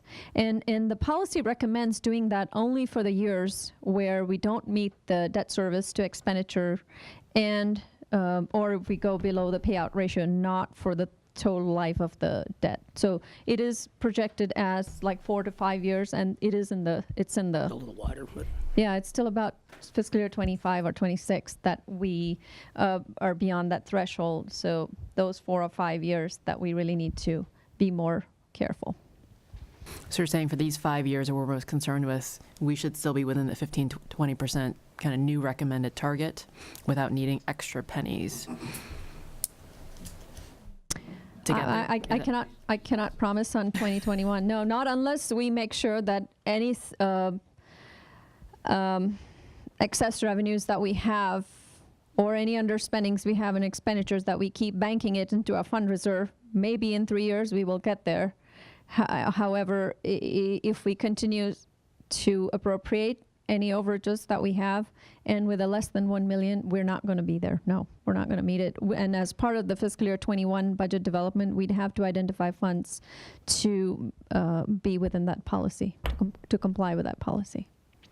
if I could say it a slightly different way. Sure. Right now, your unassigned fund balance is 17%. right? So under the proposed revision, you're looking at 15%. If your capital reserve was 0 instead of 9.8 million, you'd still have 2% wiggle room. But if you appropriated every dollar of surplus over the next few years instead of banking it as recommended, then that increases the likelihood that you may have to come up with an extra penny. You've got some wiggle room right now. Remember, we're trying to keep it between 15 and 20. 20 is a target, be great, but we're trying to get the floor up from 12 to 15. Right now, you comply.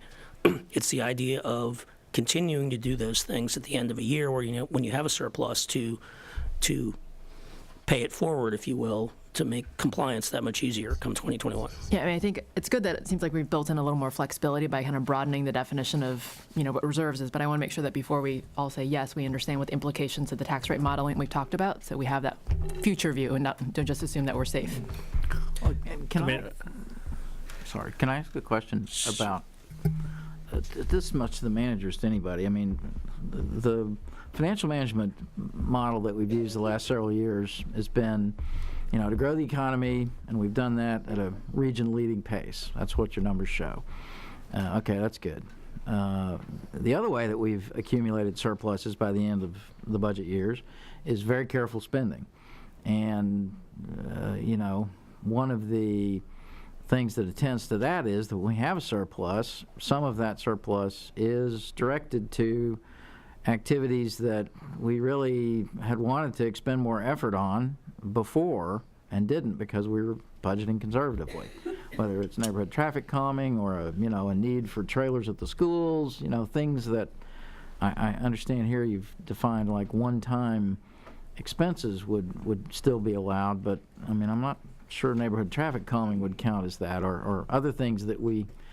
So here's the concern that I have is that if we have a policy that says we're going to take all extra monies and we're going to shovel it over into the capital reserve, it'll be an incentive for departments, city and school, to spend to their last dollar and not give us the benefit of that type, spending that we've seen in at least the last 3 or 4 years. I don't think that's the signal that will be received in terms of our department heads. And so to the extent that there is year-end surplus or year-end underspending, I think what we would ask for is, with the adoption of this policy, a council buy-in that our big special project is a high school, a library, and a city hall public safety project, and that's it. Those are our special projects. And that's where any extra dollar that we have goes until we're out of the woods and everything is stabilized. That's what this policy stands for. This question, Mr. Mason, if I could, just one more. This was just a point. Okay, sorry, go ahead. Sorry, I just wanted to point out that we've assumed organic revenue growth of 3% a year on average. So keep in mind that as the revenue goes up, if the expenses go up, operating expenses go up, then that means that you need to grow your unassigned fund balance 3% every year as well. So even organically, you're going to have to come up with more money.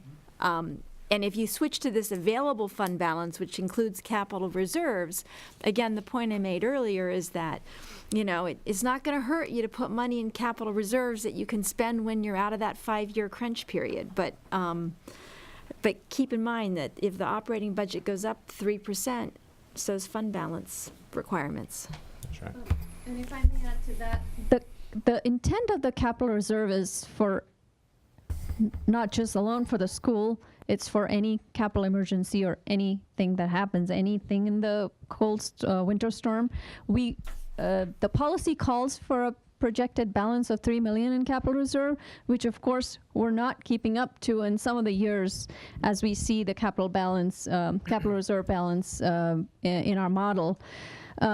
So to that effect, dipping down to less than $1 million is not ideal. However, we need to be mindful that these reserves are not only for the school, but could be used for any other capital projects as needed, emergency projects.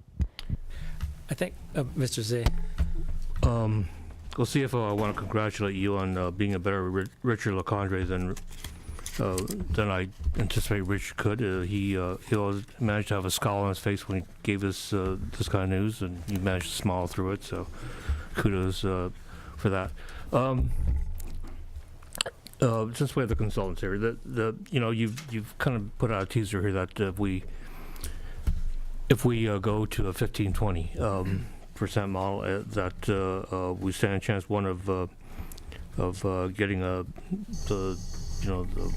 brass ring, the AAA, and we're at AA minus right now. So,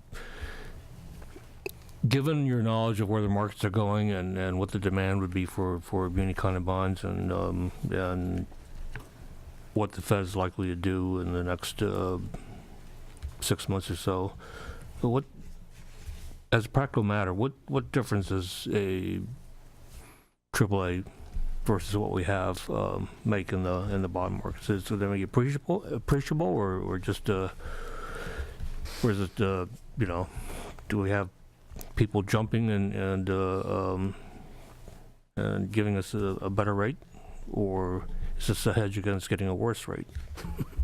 It's a good question. Let me just clarify, though. Right now, you have AAA ratings from Standard & Poor's and Fitch ratings, and you're AA1 with a positive outlook for Moody's.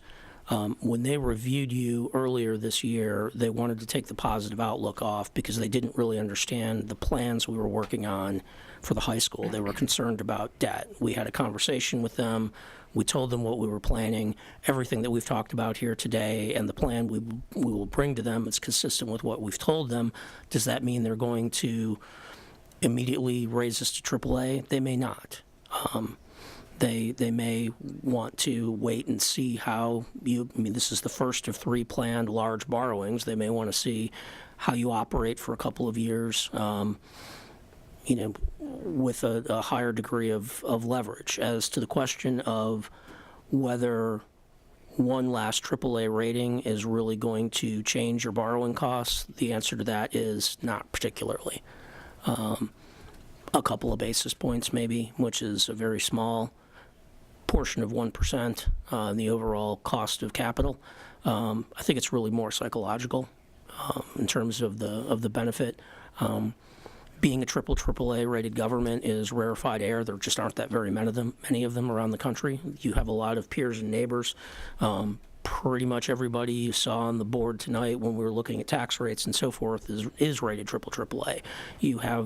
You're within a whisker of getting there, and I think collectively everybody would like to get there, but is it really going to change your cost of funds? No, but similarly, if it goes down a level, it's not going to be so draconian that it's going to prevent you from getting your capital plan accomplished.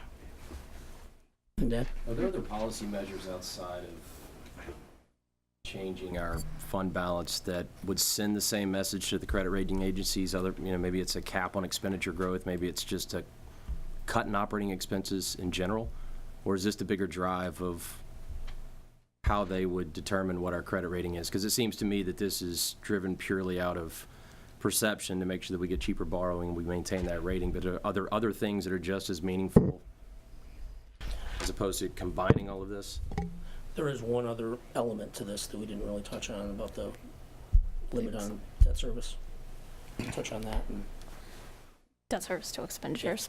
Yeah, so in addition to raising the fund balance, we also looked at basically loosening a little bit the debt ratios, so debt service to assessed value and then debt service to expenditures. Those are the 2 main debt metrics that the rating agencies look at when they review.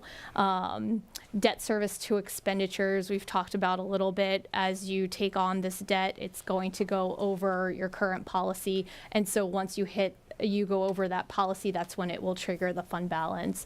Fund balance is the most important aspect that a rating analyst looks at. It's the first thing that they look at when they pick up a credit.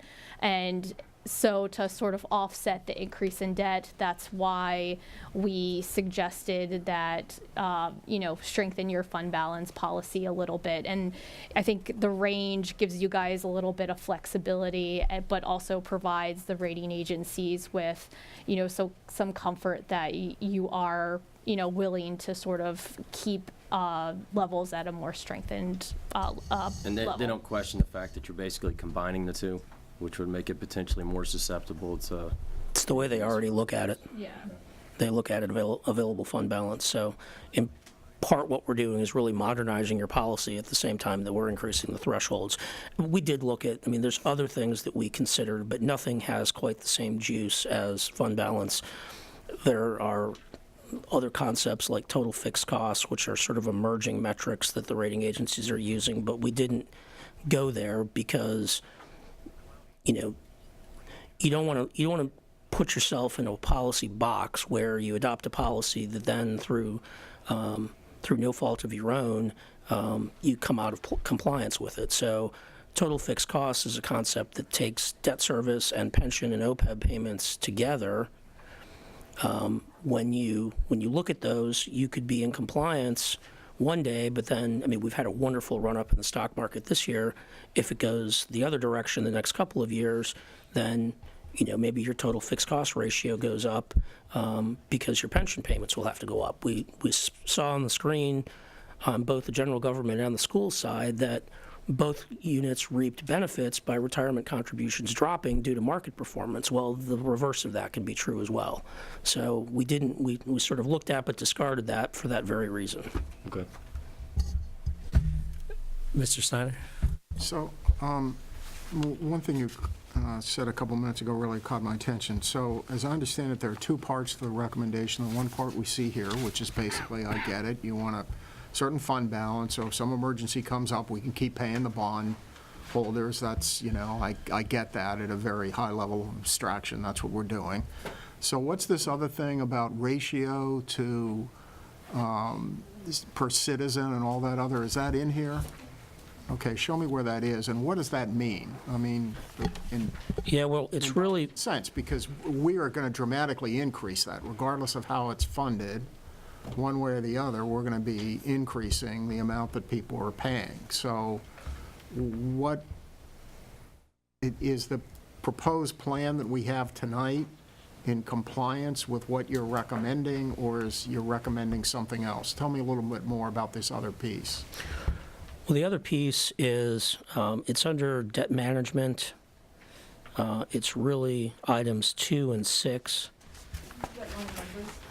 It's line number 179 and 180 on page 5 of.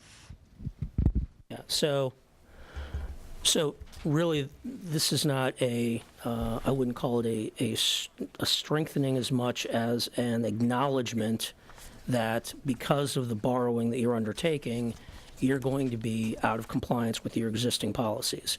So when debt service to expenditures rises above 12%, we're suggesting in the recommendation that you put a hard cap at 15%, because that's going to give the agencies comfort that there's an end to it. But I heard you say something a couple minutes ago about other metrics like the debt per capita and things like that. That's not in here. I didn't see that. All we're talking about is various ways to establish an amount of money that we're going to guarantee we're going to have to cover emergencies and situations like that, so the bondholders are going to get paid. And all of this relates to that. Is there It's any all other intertwined with that. financial metric? No, that was answering the gentleman's question over here. I'm sorry, I didn't know your name. Ross. I was answering his question. That was how the subject of other metrics came up. But Right, but these other metrics are not in here. correct. Right, okay, that's what I They wanted weren't in to your establish. existing policies. We didn't Because choose I to didn't add see them. it, and I Yeah. just wanted to make sure. Those other metrics aren't Yeah, here. there's not another shoe to drop. I'm wondering if Ms. Powell, if you could prepare something for us just based on what our historical numbers are, like, for example, this 3% budget increase, what this would end up meaning maybe in the year, particularly 2021, FY 2021. For example, just eyeballing it, we're at 2% above, right? 17, our floor is 15, so that gives us 2% to work with.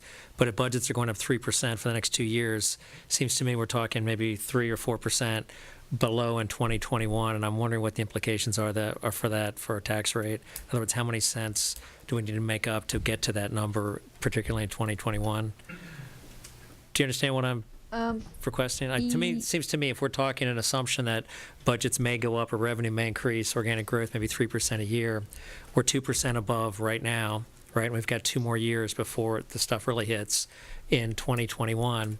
And so at 3%, you got 3% compounding on 3%. That's at least 6% higher budgets in 2021. Well, we only have 2% we've got to work with right now without any additional funds. Does that make sense at all what I'm suggesting? I'd just like an estimate of what that amount would be in the year 2021, or either on tax rate or Are just, you asking for an estimate tonight or asking her? to well, bring that whatever's back? available. If you could do it tonight, great. I mean, I could sort of run it in my head, but or next meeting, if you could do it, that'd be great. It will be, but it'll have a lot of assumptions. The model that we did here assumes a 2.5% in assessed valuation increase over the years. The 3% is overall revenue increase, but that's an assumption you're making that you're going to have that all the way till 2021. I never forget to remind you that we're in the 9th year of recovery.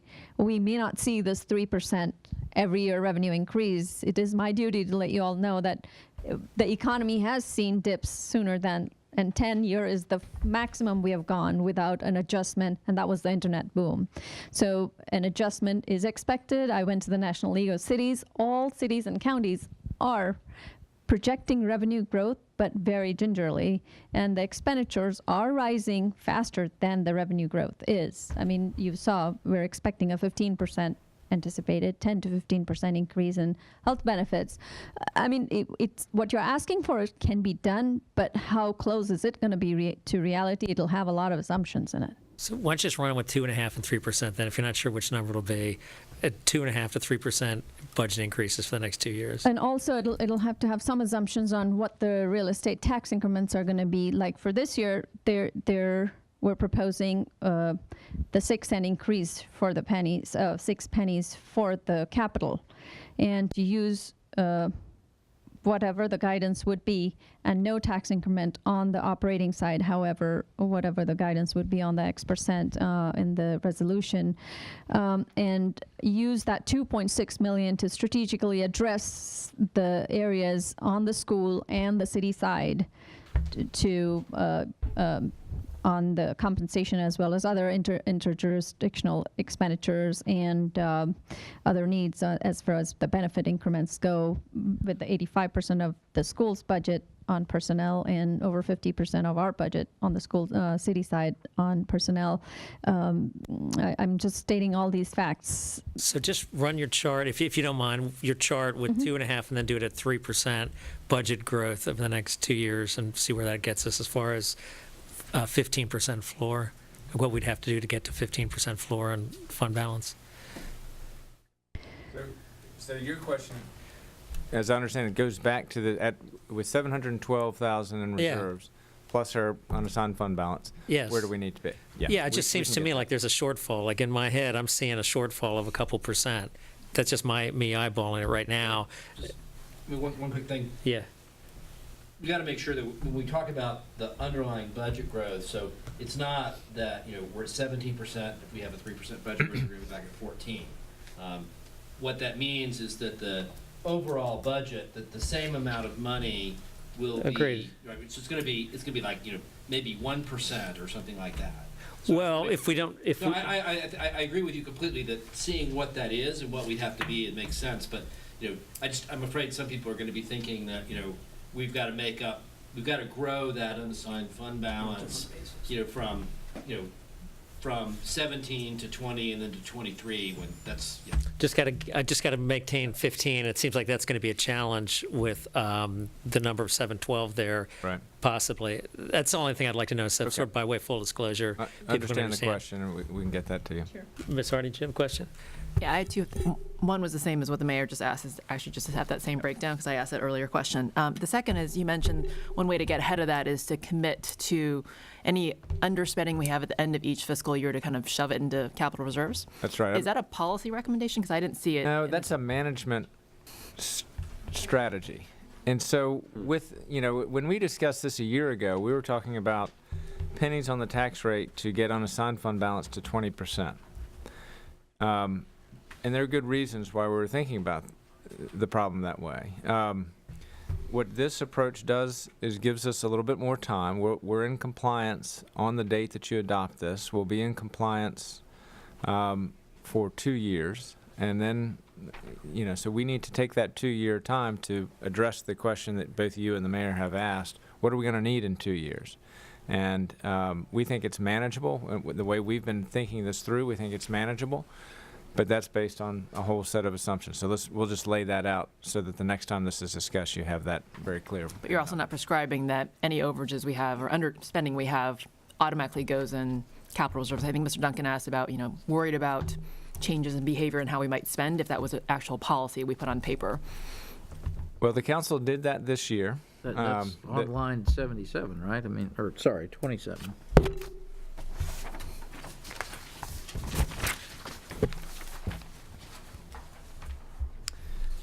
No. No?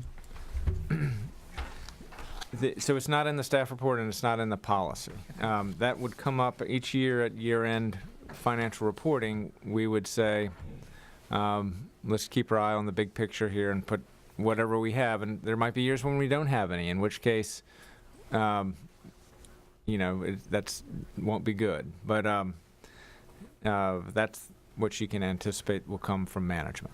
Got it. No, I think that's appropriate to kind of leave it up to council discretion. So if the council wanted to put that in the resolution directing that be the case, we could, when we get to council budget guidance, we can take that language up. I think this past year we spent some of it on neighborhood traffic calming and then the rest went into reserve. So I think having that discretion to kind of figure out where we might have not been able to prioritize certain projects is important to have. I wouldn't want to see it in official policy, I think is my point.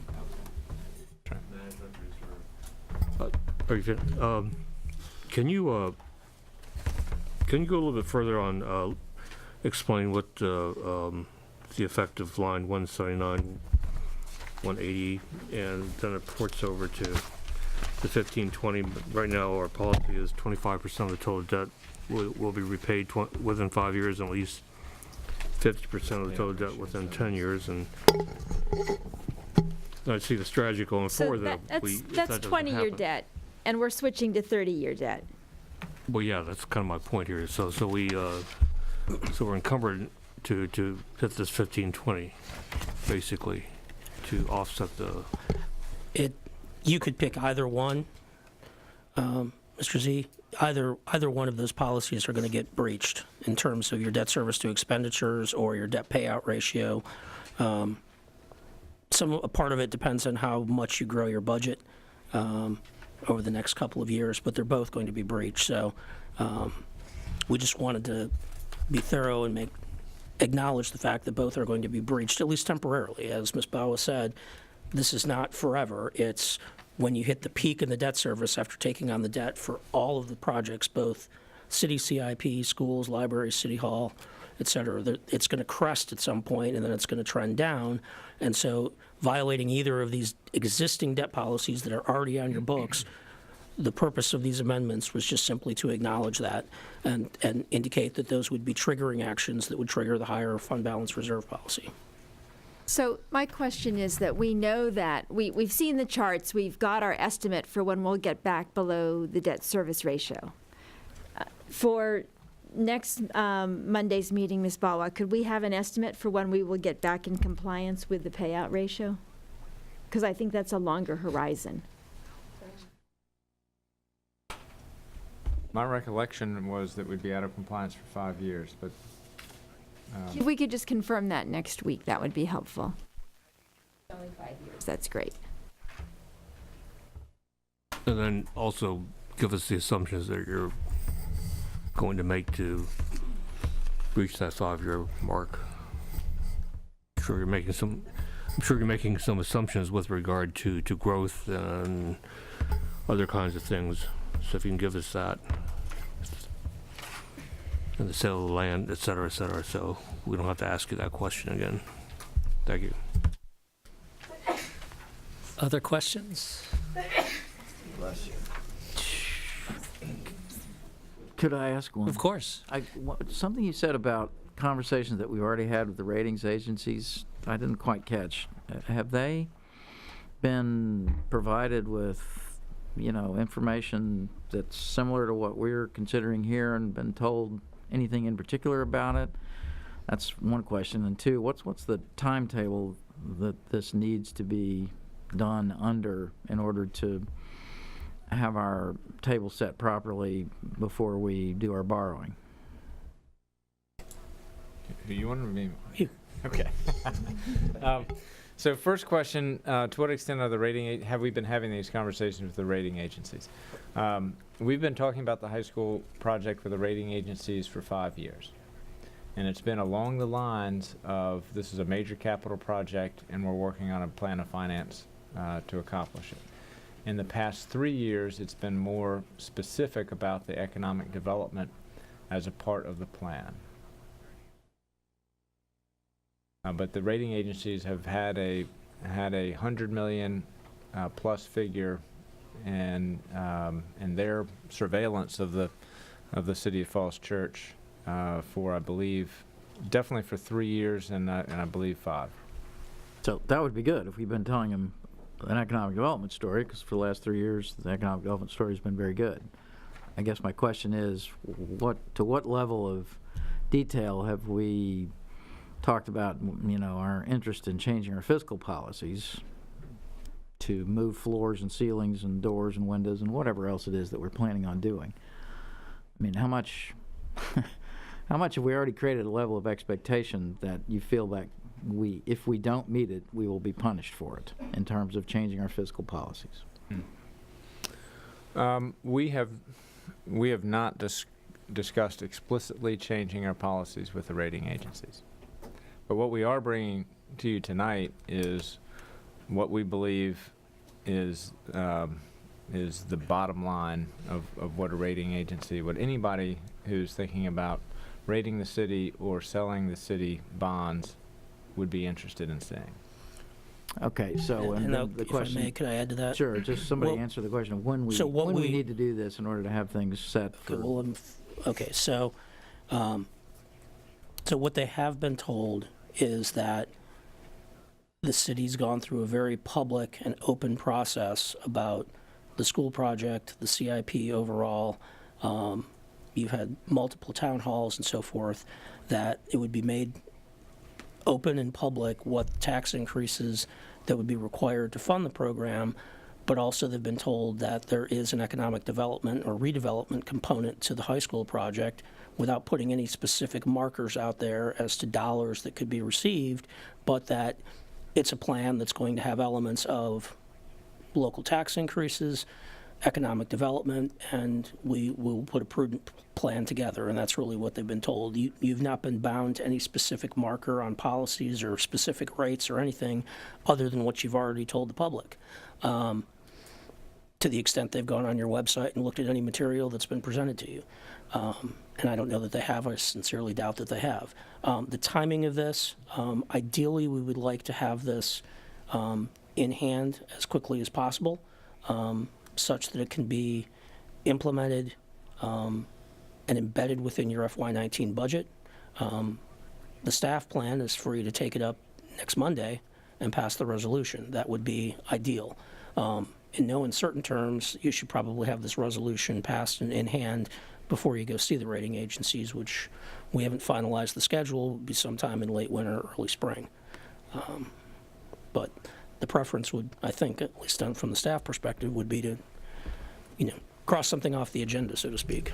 You had mentioned a couple other examples of cities that went through something similar, right? Where you've got a blip. I mean, in the history of the city in terms of performance and credit rating, I mean, this seems like a blip. I mean, I know it's a big deal, but what other cities, if we wanted to go do some research, could we look at that went through something similar and look at how that impacted? Right.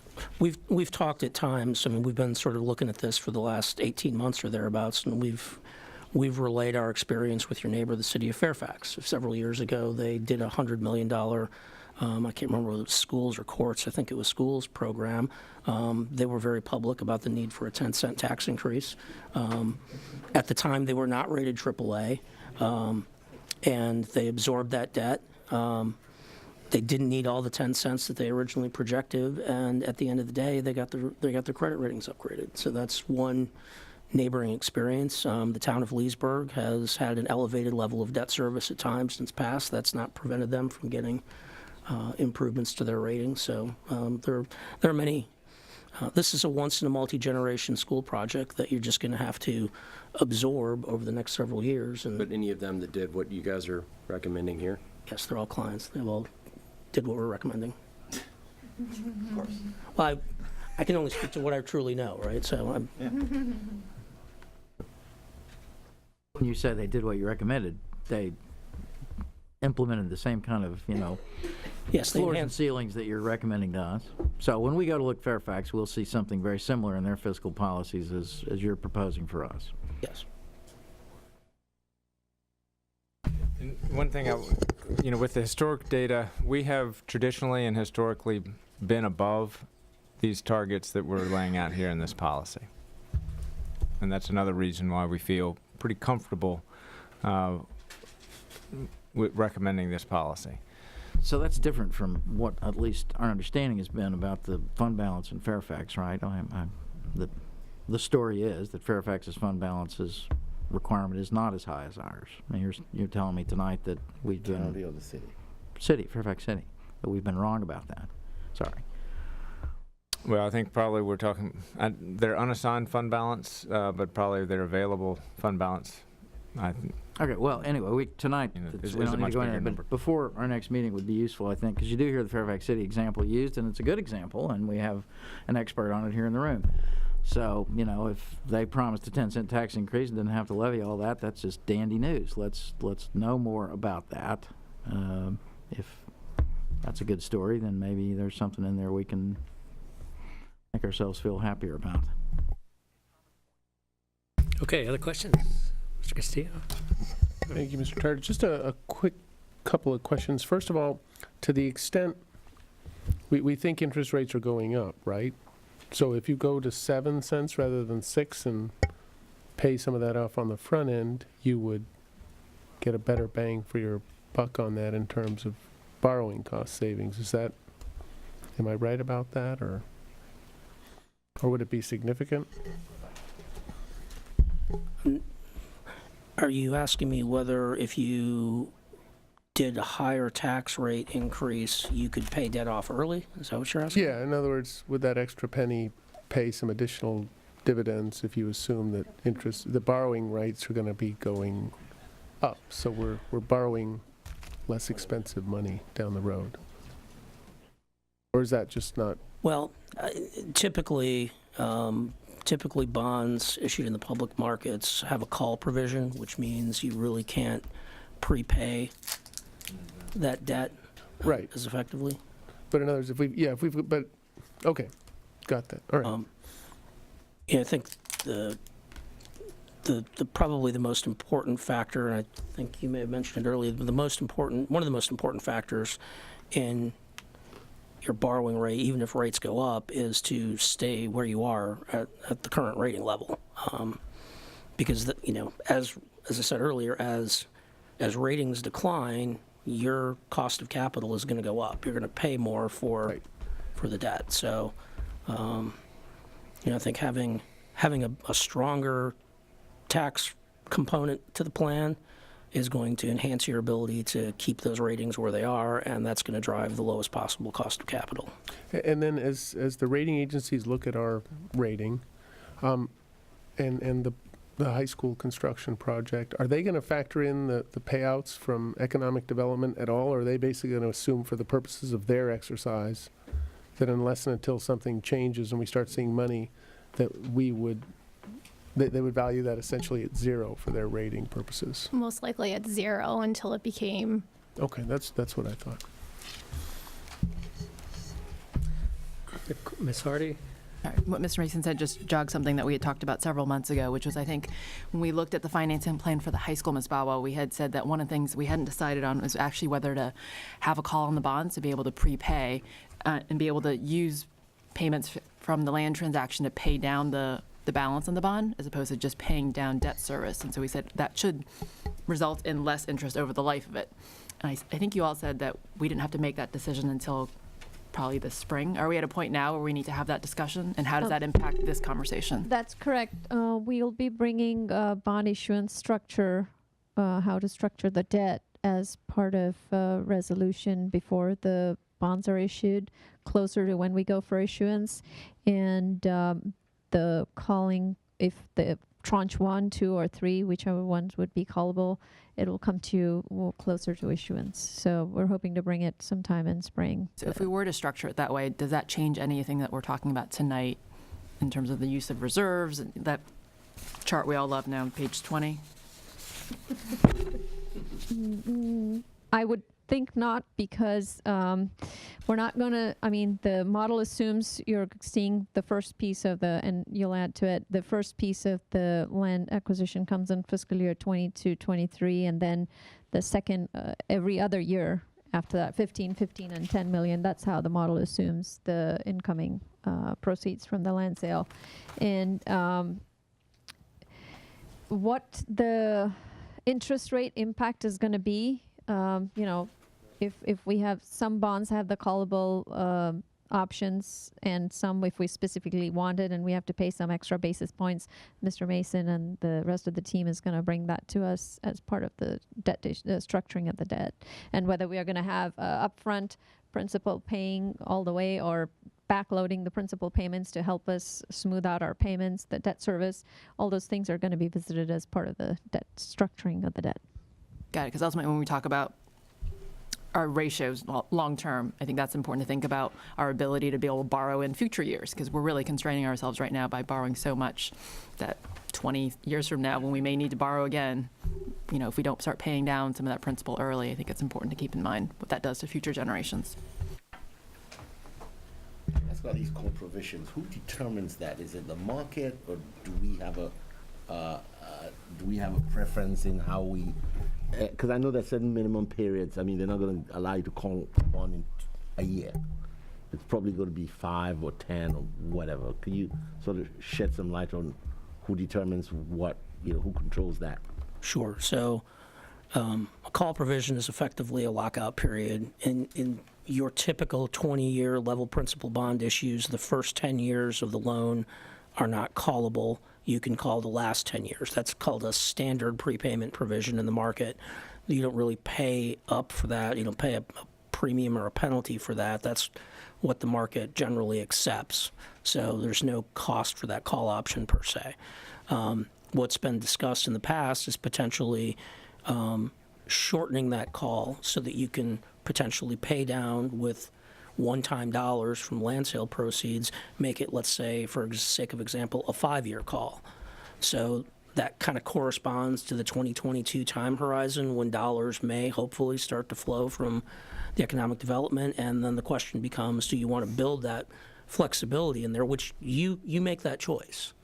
Okay, now if you go with a shorter call than what the market is accepting with no penalty, then you're probably going to pay a little bit of what's called a call premium for that, and it ebbs and flows like most things in the market, but it's, you know, probably 0.25% in terms of a higher rate. It's not huge, particularly measured against the ability to pay off debt. I mean, the overall potential interest savings over the life of the loan far outweighs the cost of the call premium.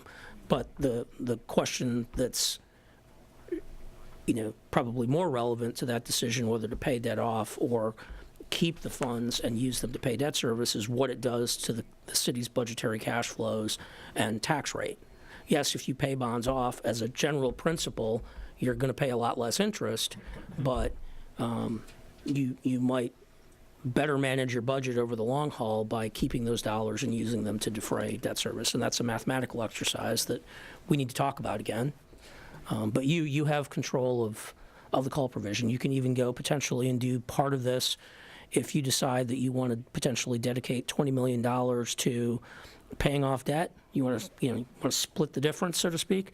You could go and do $20 million of this project with a direct bank loan. Direct bank loans generally have much more favorable and flexible call provisions. You could call it earlier, potentially with minimal or no penalty. So there are options. And the fact that you have a call provision doesn't mean you necessarily have to call it. Correct. When it becomes, you can let it ride from here to Yeah, here. you've paid for the privilege. You don't have to use it. Not necessarily. Okay, correct. if you could just, in like 2 seconds, tell us what the direct bank loan, I'm not familiar with that concept, of just getting a commercial loan, essentially. Yeah, it's effectively a municipal tax-exempt loan from a bank. We do them all the time. We've done them for the city. When the city hasn't wanted to go to the time and expense of going to the public markets for one reason or another, we put a solicitation or an RFP out to regional and national banks. They provide proposals back to us, and we take whoever's got the best rate and terms. And so what's the typical delta between that and issuing a bond? It's a very good question. It varies. And approximately? Quarter percent? It varies. I'll give you an example. We have a client on the eastern shore of Maryland that all summer long the public markets look like the best deal, and when push came to shove, we did a direct bank loan and said to ourselves, if we didn't think we could do better with a public sale, we would just go ahead and do the bank loan. And you know what? We got a bank loan that was probably 10 or 15 basis points lower than what the market produced. So why spend the money, why spend the time to go do a public sale when you can get 95% of what you need for a fraction of the time and effort? So, but it varies. What's the cost differential? Meaning like the commission associated with taking it out to the public market versus the cost associated with doing a direct bank loan. I know that there's an interest rate difference, but what's the... Sure. I see your point.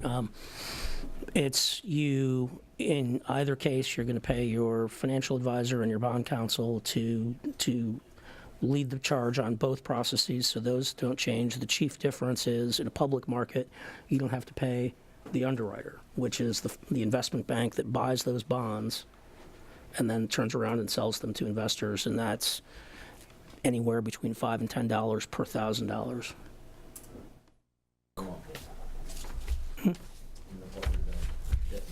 Correct. Right. So you basically cut out the underwriter, but oftentimes the public market produces the better result, even though the cost is higher. Yep. So I mean, I think that's something that obviously I presume you'll be preparing for us when the time gets close. Of course. So we'll have that analysis. Our job is to show you all these options. Gotcha. And I think the other thing that's also important is, Mr. Duncan alluded to, in the rising interest rate environment, when you put it out. You know, if you put it out a little bit before you might need it, it still may be worth it in the long run if you got 30 years interest to carry. Let's just say you don't get excited about a 30-year bank loan. You won't get a 30-year bank loan. No, I'm talking about the bonds. Yeah. The bonds, what I was talking about. The only bank loan you're getting for 30 years is a mortgage.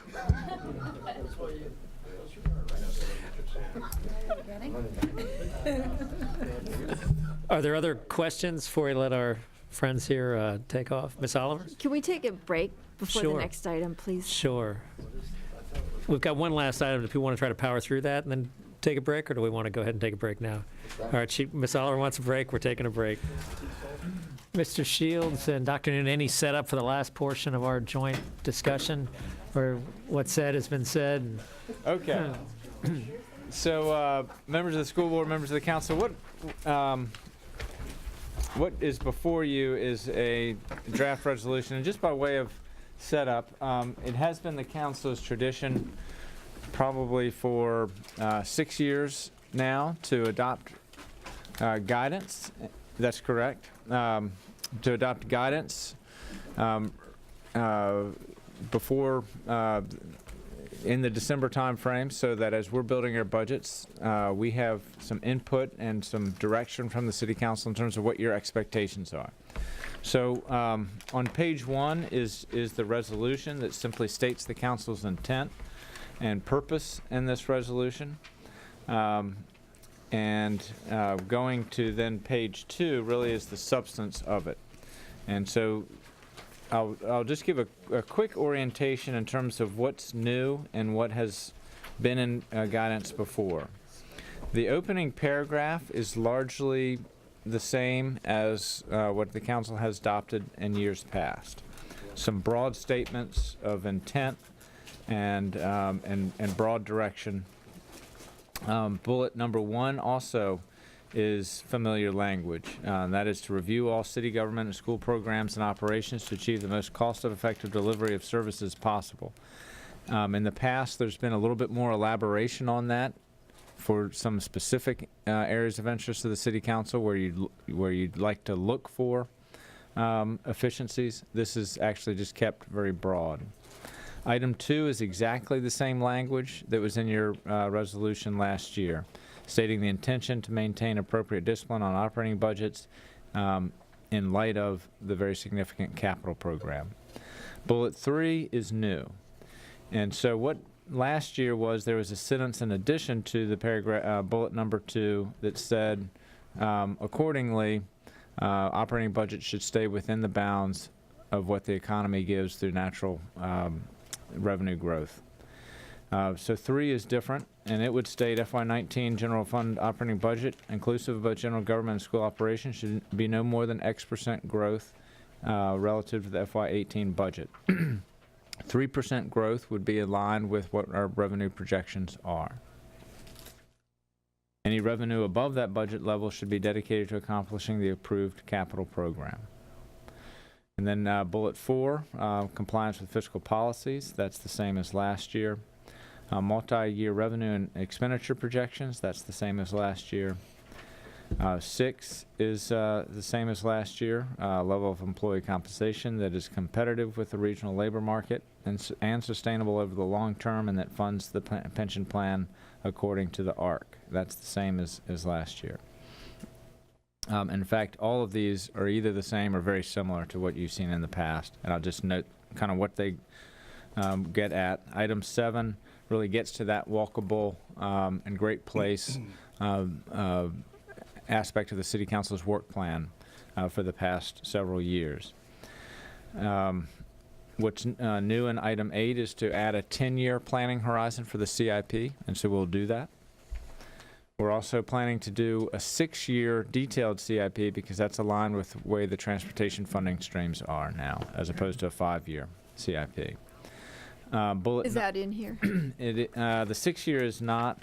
We're kind of planning to do that anyway, so I didn't put it into guidance. The 10-year is really a specific council request, and so we've added that in.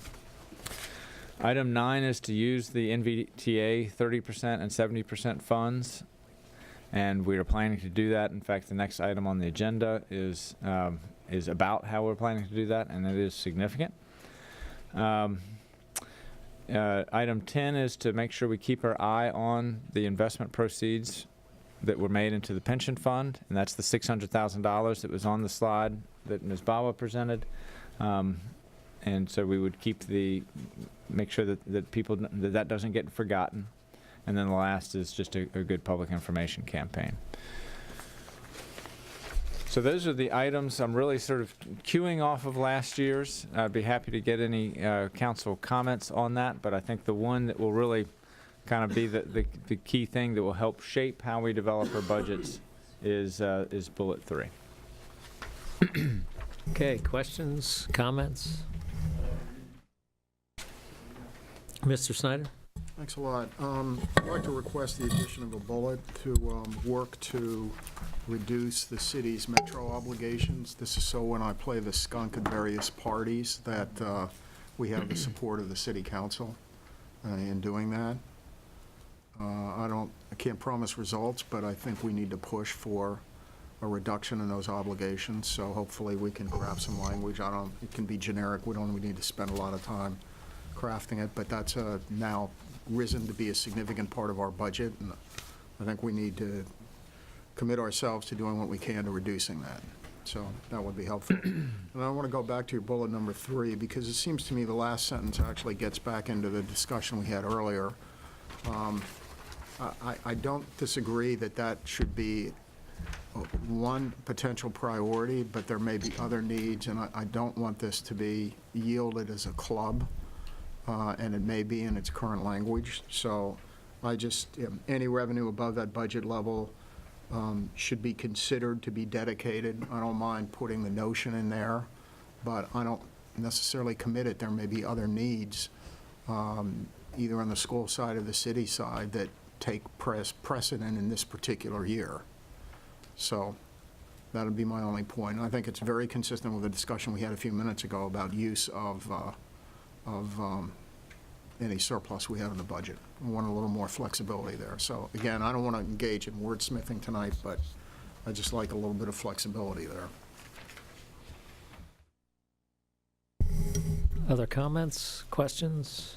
I Ms. just want to Oliver? say, sorry, that sentence in there, though, Dave, is a very powerful sentence to sort of support going to bond council in April or May, because it speaks to a real commitment by council by voting on this, that we are going to try to accomplish and prioritize this capital program, which is extremely ambitious.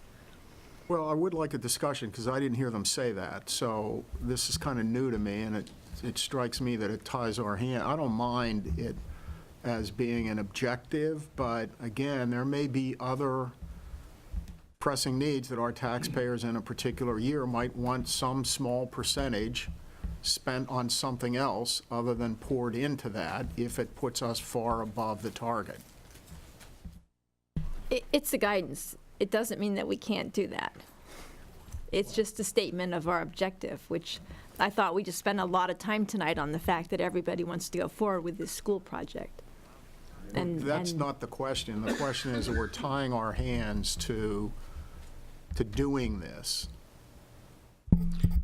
Well, I support Councilmember Oliver's position. I don't see any language here that particularly ties my hand. And the fact that it says should is aspirational. It doesn't say shall. I would take exception to reducing it to a may, which is kind of where I think you're going with that. So I like the language where it is, should. And it's guidance, as Ms. Oliver said. And so we're either serious about the school or we're not, so. Well, I'm serious as, the Grim Reaper about the school, and I agree with Mr. Schneider. I think it should be, future council should be given flexibility at least to take, some small percentage for other pressing uses. I mean, I don't read should to be optional. I guess shall would be mandatory, but should sounds pretty directive to me. Should be considered for dedication to accomplishing the approved capital program would make me happy. Other comments?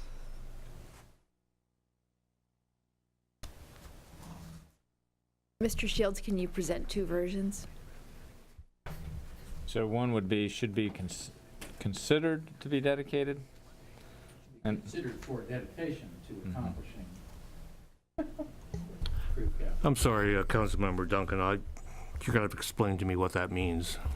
Well, I'm just trying Mr. Snyder's right, it's hard to word craft in the by committee, but the intent is to give future councils the option to take some of the underspending, which is usually what it is, and dedicate it to something besides the approved capital program. I mean, I just come up with language that says that. Well, Mr. Duncan, I think budget guidance, the word is guidance here, say mandatory goals or I'm not buying whatever an inch else. of that. I mean, these documents, once they become immortalized, are, they are like the holy grail. I mean, you can't, that's what the budget guidance says. You can't violate that. No, I've seen that movie before. I'm not paying a ticket for that. So is the compromise and the way to move forward is just to have Mr. Shields craft two alternatives that council can vote on next Monday? And you can have input on the wordsmithing when you're not under time pressure. It's okay with me.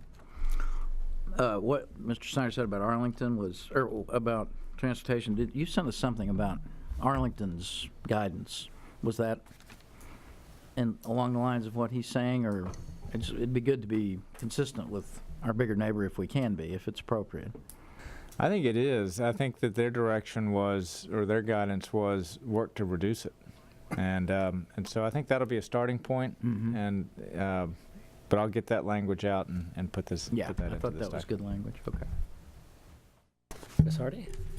So I think given the very sobering discussion we've had about our capital plan, and we always talk about it every year at budget season, but given that we have our school board colleagues here, a suggestion or kind of add-on for bullet point number one, I think it's kind of a given that we always review kind of all operations to achieve the most cost-effective delivery of services, but we kind of danced around this in the past, but I'd like to talk about where there are places where we can combine operations for better efficiency across general government and schools.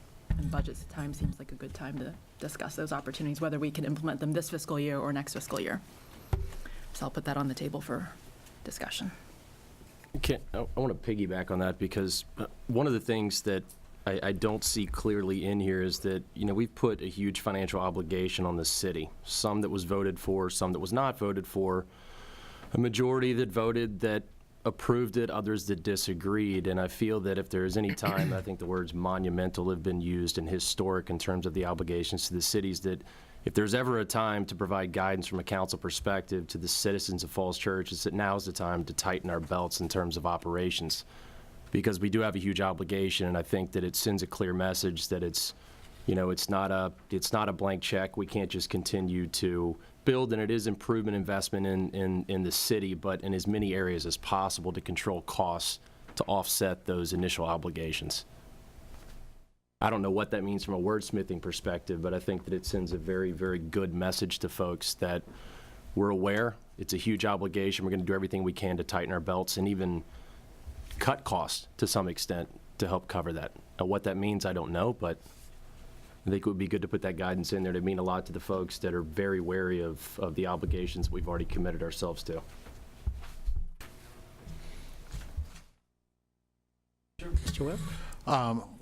Want to, of those two last comments, is just to reiterate again for us, we get it, that it's a huge responsibility and commitment that we're about to embark on, and we're willing to do our part, but I just want to make sure that we know that some of our costs are set in a way that if kids show up, we're obligated to do that, and there's very little in the way of cutting that we are going to be able to do to accomplish those type of things. With regard to looking at potential sharing, I'm definitely in favor of that. I think we've done some of that, and we potentially have done some of that in the past, but of course, I think Mr. Shields and Dr. Noonan, if they can look at other ways and things that may operationally work that both areas can use, I'm definitely in favor of looking at them as well.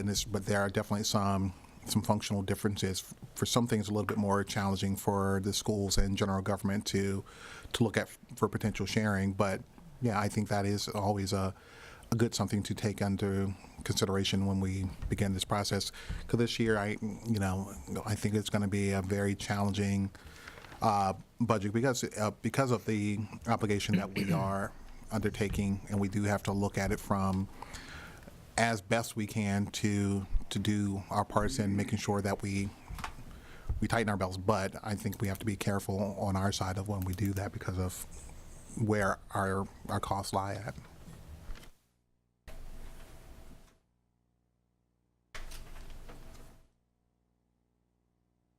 So, who gets to, start, who wants to fill in the X? Are we going to do rock, paper, scissors as to whether school board or city council, fills in the X? I mean, I don't have a long speech. I just, the purpose of these meetings every year that I go to them is to try to give signals to the manager and the superintendent that, the elected officials have put their heads together and they have a number in mind.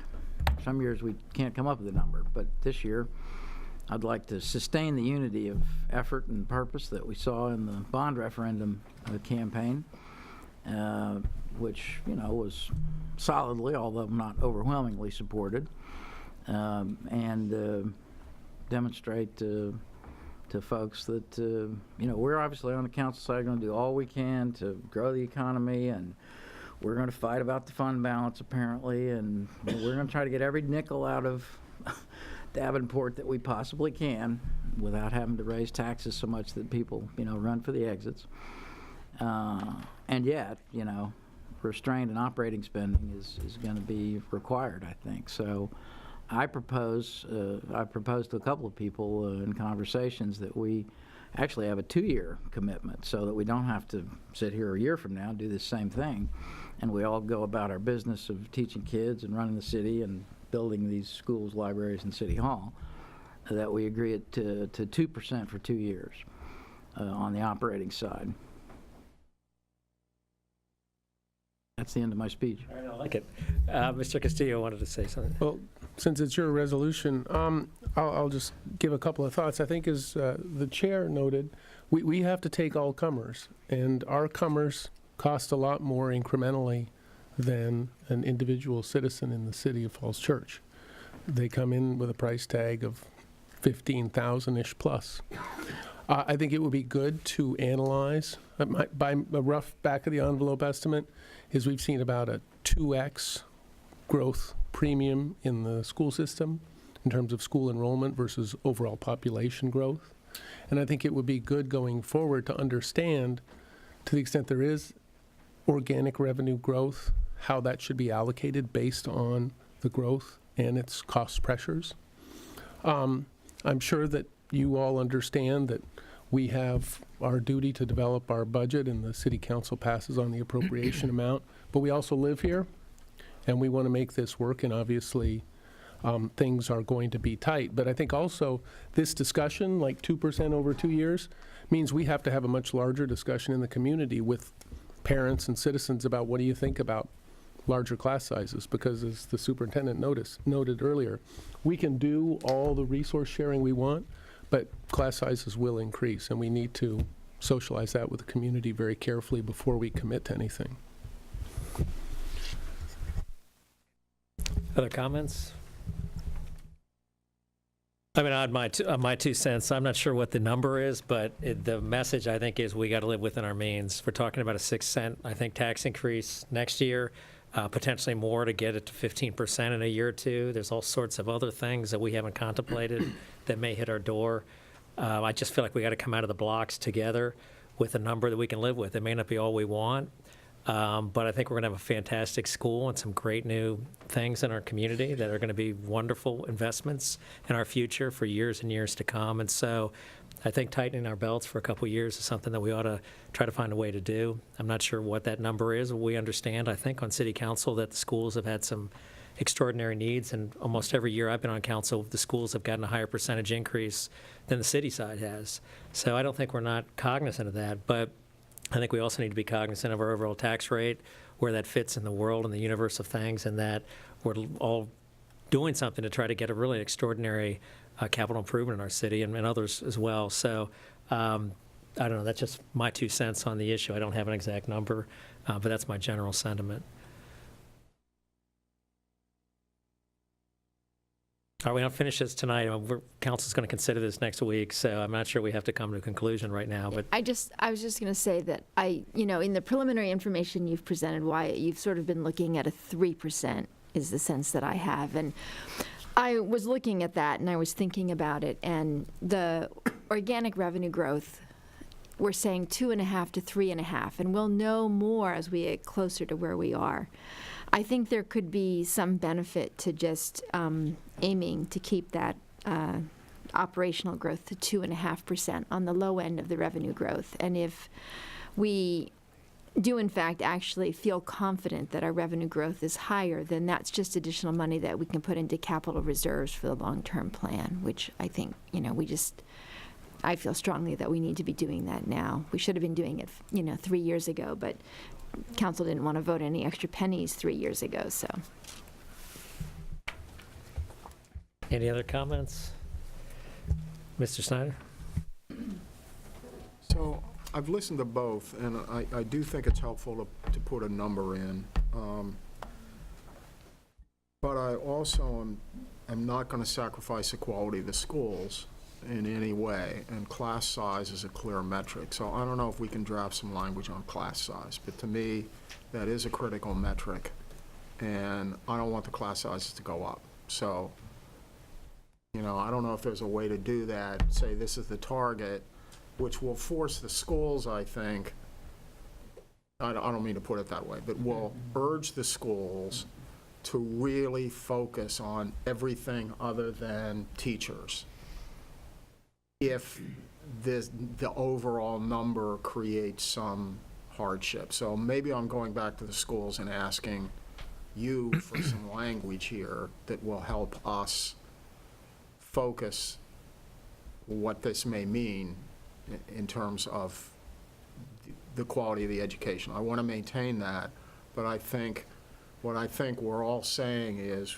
and I think we all are going to do our best, but the fact of the matter is we have to draft something in language at this point. So I would ask you, how can we draft this with a number that allows you actually to work with the school community to understand that there are things that are not going to be funded the way they would like them to, but the fundamental core education quality is going to be maintained. Is there a way to do that? I'm just asking. I'm confident that there's a way to write it. I don't know. I don't know that it's a great idea to put it out. Is sort of my sense of it. Just thinking about, and I understand and appreciate what you're trying to accomplish by bringing it up. I think the piece that I struggle with, just sort of on the spot here, is that there's so much more to a schooling experience than just the classroom experience with that teacher. It really is sort of a multifaceted experience that goes from materials to the classroom environment, to food services, to transportation, to so I totally understand what you're saying. I'm a little bit cautious about pitting one thing against another, and that's the other thing I want to try to avoid as best I can when I'm doing the school budget too, is I don't want employee groups to feel pitted against each other. And for me, when 85% of the budget is in people, to maintain a class size, the only place I can maintain a class size with a budget cut is to cut other people. So then we've got teachers pointing at others, or others pointing at teachers saying I was cut because of this guidance around class size. So I just think we need to be careful about how we craft any language that goes into this. But 2.5%, if that's the guidance, will require a significant cut in staff. All right, is there anything else? I was just going to add to Dr. Noonan's comment about the language. I think we've, at least in my 4 years, and I know I'm out the door, but in my 4 years here, we've always found through the priorities that we adopt. I think we found a way, whether it's a cut, which we've experienced, whether it's a little over what you've provided in guidance, found a way to provide for the priorities within the budget based on the number. So, I hear what Dave's saying, but I don't know that we need the language as much as we need the dollars, and then allow the school board to figure out how they come up with their priorities within that budget. But anyway. Yeah, if I could, I think that's, where we're trying to go. We're obviously collaborating tonight, and we'll be collaborating every day for the next, 8 years very closely on all these facilities questions. To me, it's just a matter of time management. I mean, in past years we had the luxury, because the school was always over the hill but not quite there, to really, collaborate very aggressively for, 5 months on the budget. Just in terms of our bandwidth, look at the effort that we're spending on, 2.5%, 2.5%, 4%, there's money there, but that's small money compared to the millions and tens of millions of dollars that are going to be at stake in the campus facility, depending on, where we put the road that goes by the, we need to spend time on these big issues that have, much bigger dollars attached to them than what we're arguing for in this budget year. And that's what motivates me to try to provide a number that we arrive at collaboratively, but still to provide a number, to do our job as city council people, because we are the taxing authority. We have to make the call ultimately, and to try to enable, Dr. Noonan, you've done a lot of budgets. It's an expectations game to some degree. If folks go into a budget year thinking, well, I don't know what I'm going to get, but maybe I'm going to get 5% or 4%, and it turns out that we can actually only manage 2.5%, then everybody's disappointed. If the expectation at the beginning of the year is, we are fighting it out over this facilities thing. We're working hard on that to do the best job we can, all of us. And, we're just not going to be able to manage more than 2.25%. Then people have that expectation before the holidays, and they carry it with them all the way through to the end. And if in the end they get about that, then, and now that doesn't speak to, I hope we don't have to cut actual positions. my experience here has never been that we've cut the schools at all. We've reduced the requested increase, but, you know, it goes back to the immediate post-recession years when we actually had to cut the budget. So I'm again, trying to help council do something that would enable you to go to your people with expectations that could be reasonably realized. Or we could not do that, and we could be fighting it out here on the 24th of April like we've done in all past years. I mean, that is an option, and we could do that.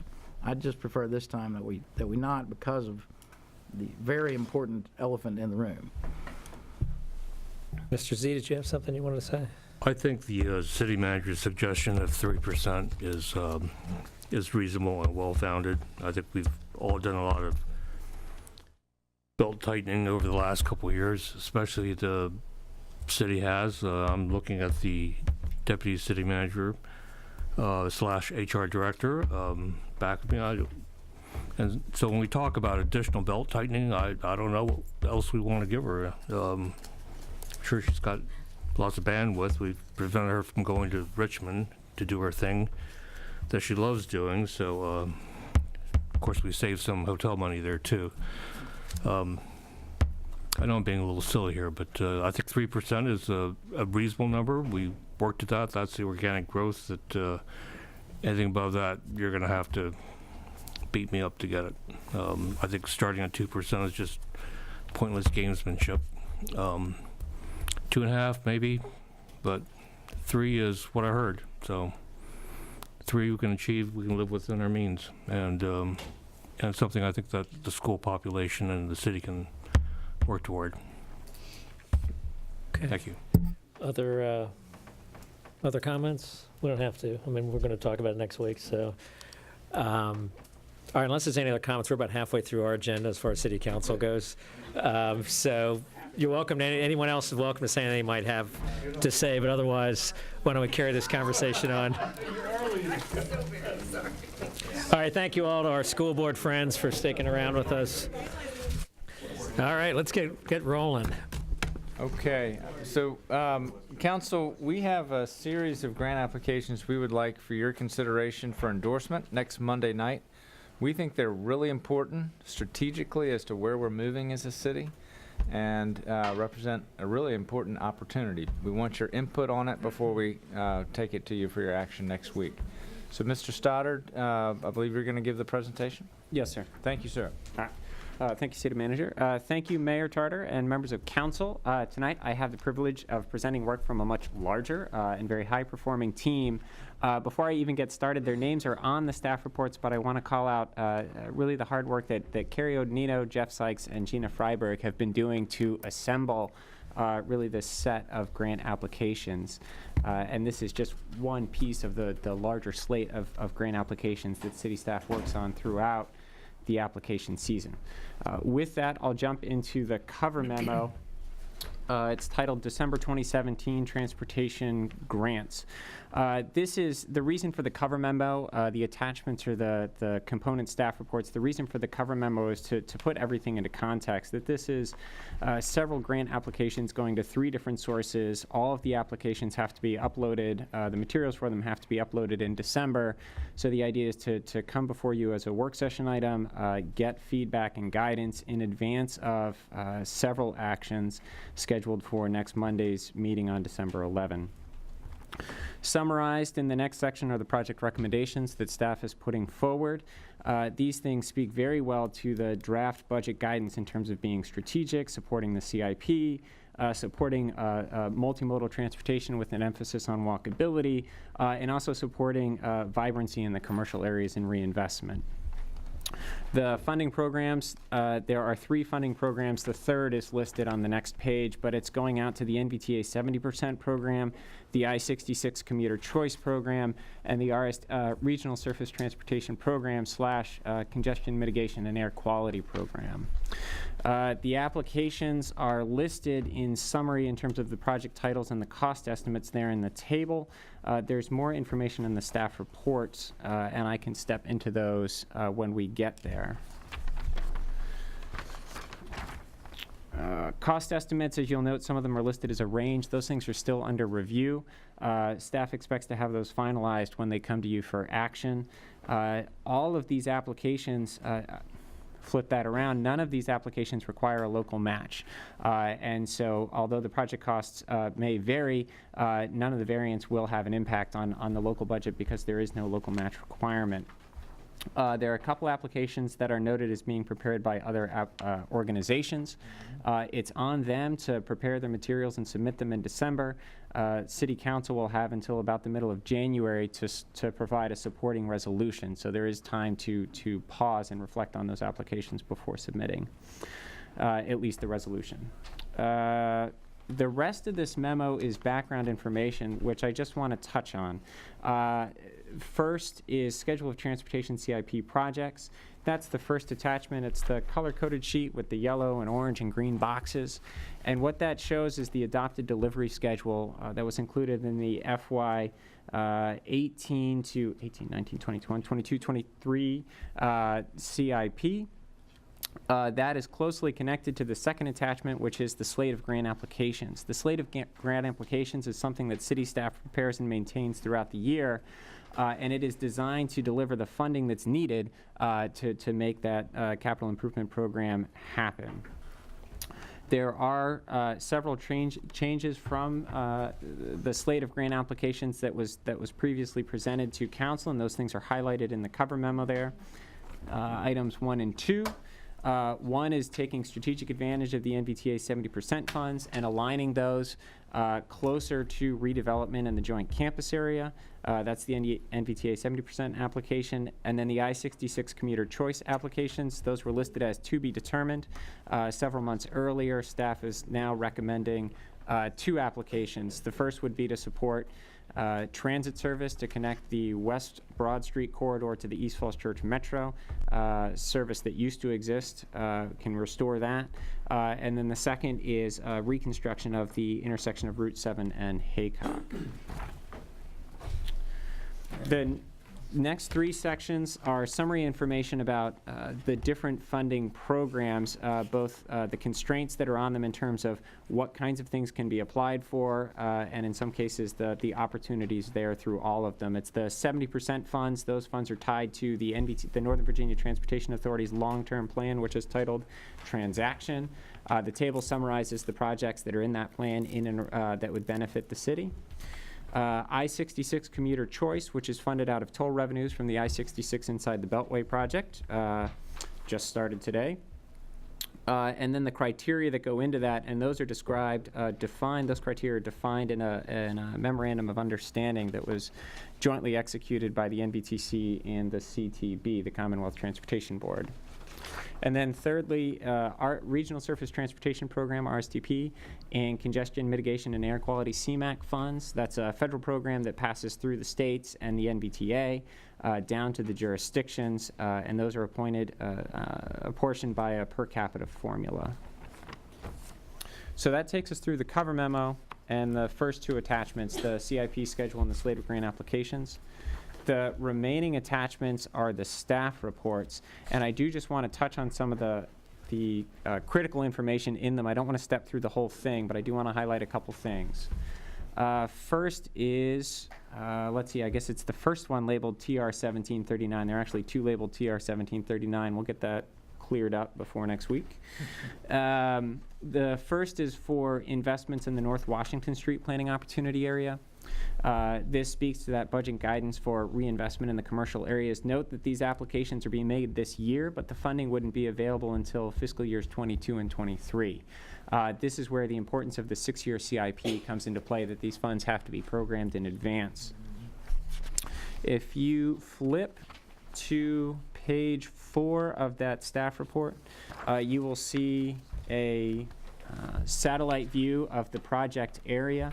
It is the North Washington Street corridor in that planning opportunity area. So it starts at the city line near the firehouse, and then it goes down to Great Falls Street as it goes toward the center of the city, toward downtown. A couple special marks at the intersections of West Jefferson Street and Gresham Place as particular focus areas for better pedestrian crossings. The second staff report also labeled 1739, is for a application in support of the joint campus area. This would be, if approved, if awarded, the funding would become available in fiscal year 21. For reference, that is the same year that the city has already submitted an application for a better pedestrian crossing, perhaps a hawk signal across Haycock Road. The idea is to line up that funding around fiscal year 21, which is about the time the city would have a better idea of the redevelopment program at that 10 acres. On page 3 of that staff report is a sample graphic of what that program could entail, with a special focus on multimodal transportation options, ped, bike, transit, as well as auto along Route 7 and Haycock Road, bringing along the city's streetscape standards and making sure that there are adequate and sufficient crossing spaces for example, left-in, left-out access for autos, but also crossing spaces for pedestrians and bicyclists. Next application is TR 1747, and this would be in support of the I-66 Commuter Choice Funds.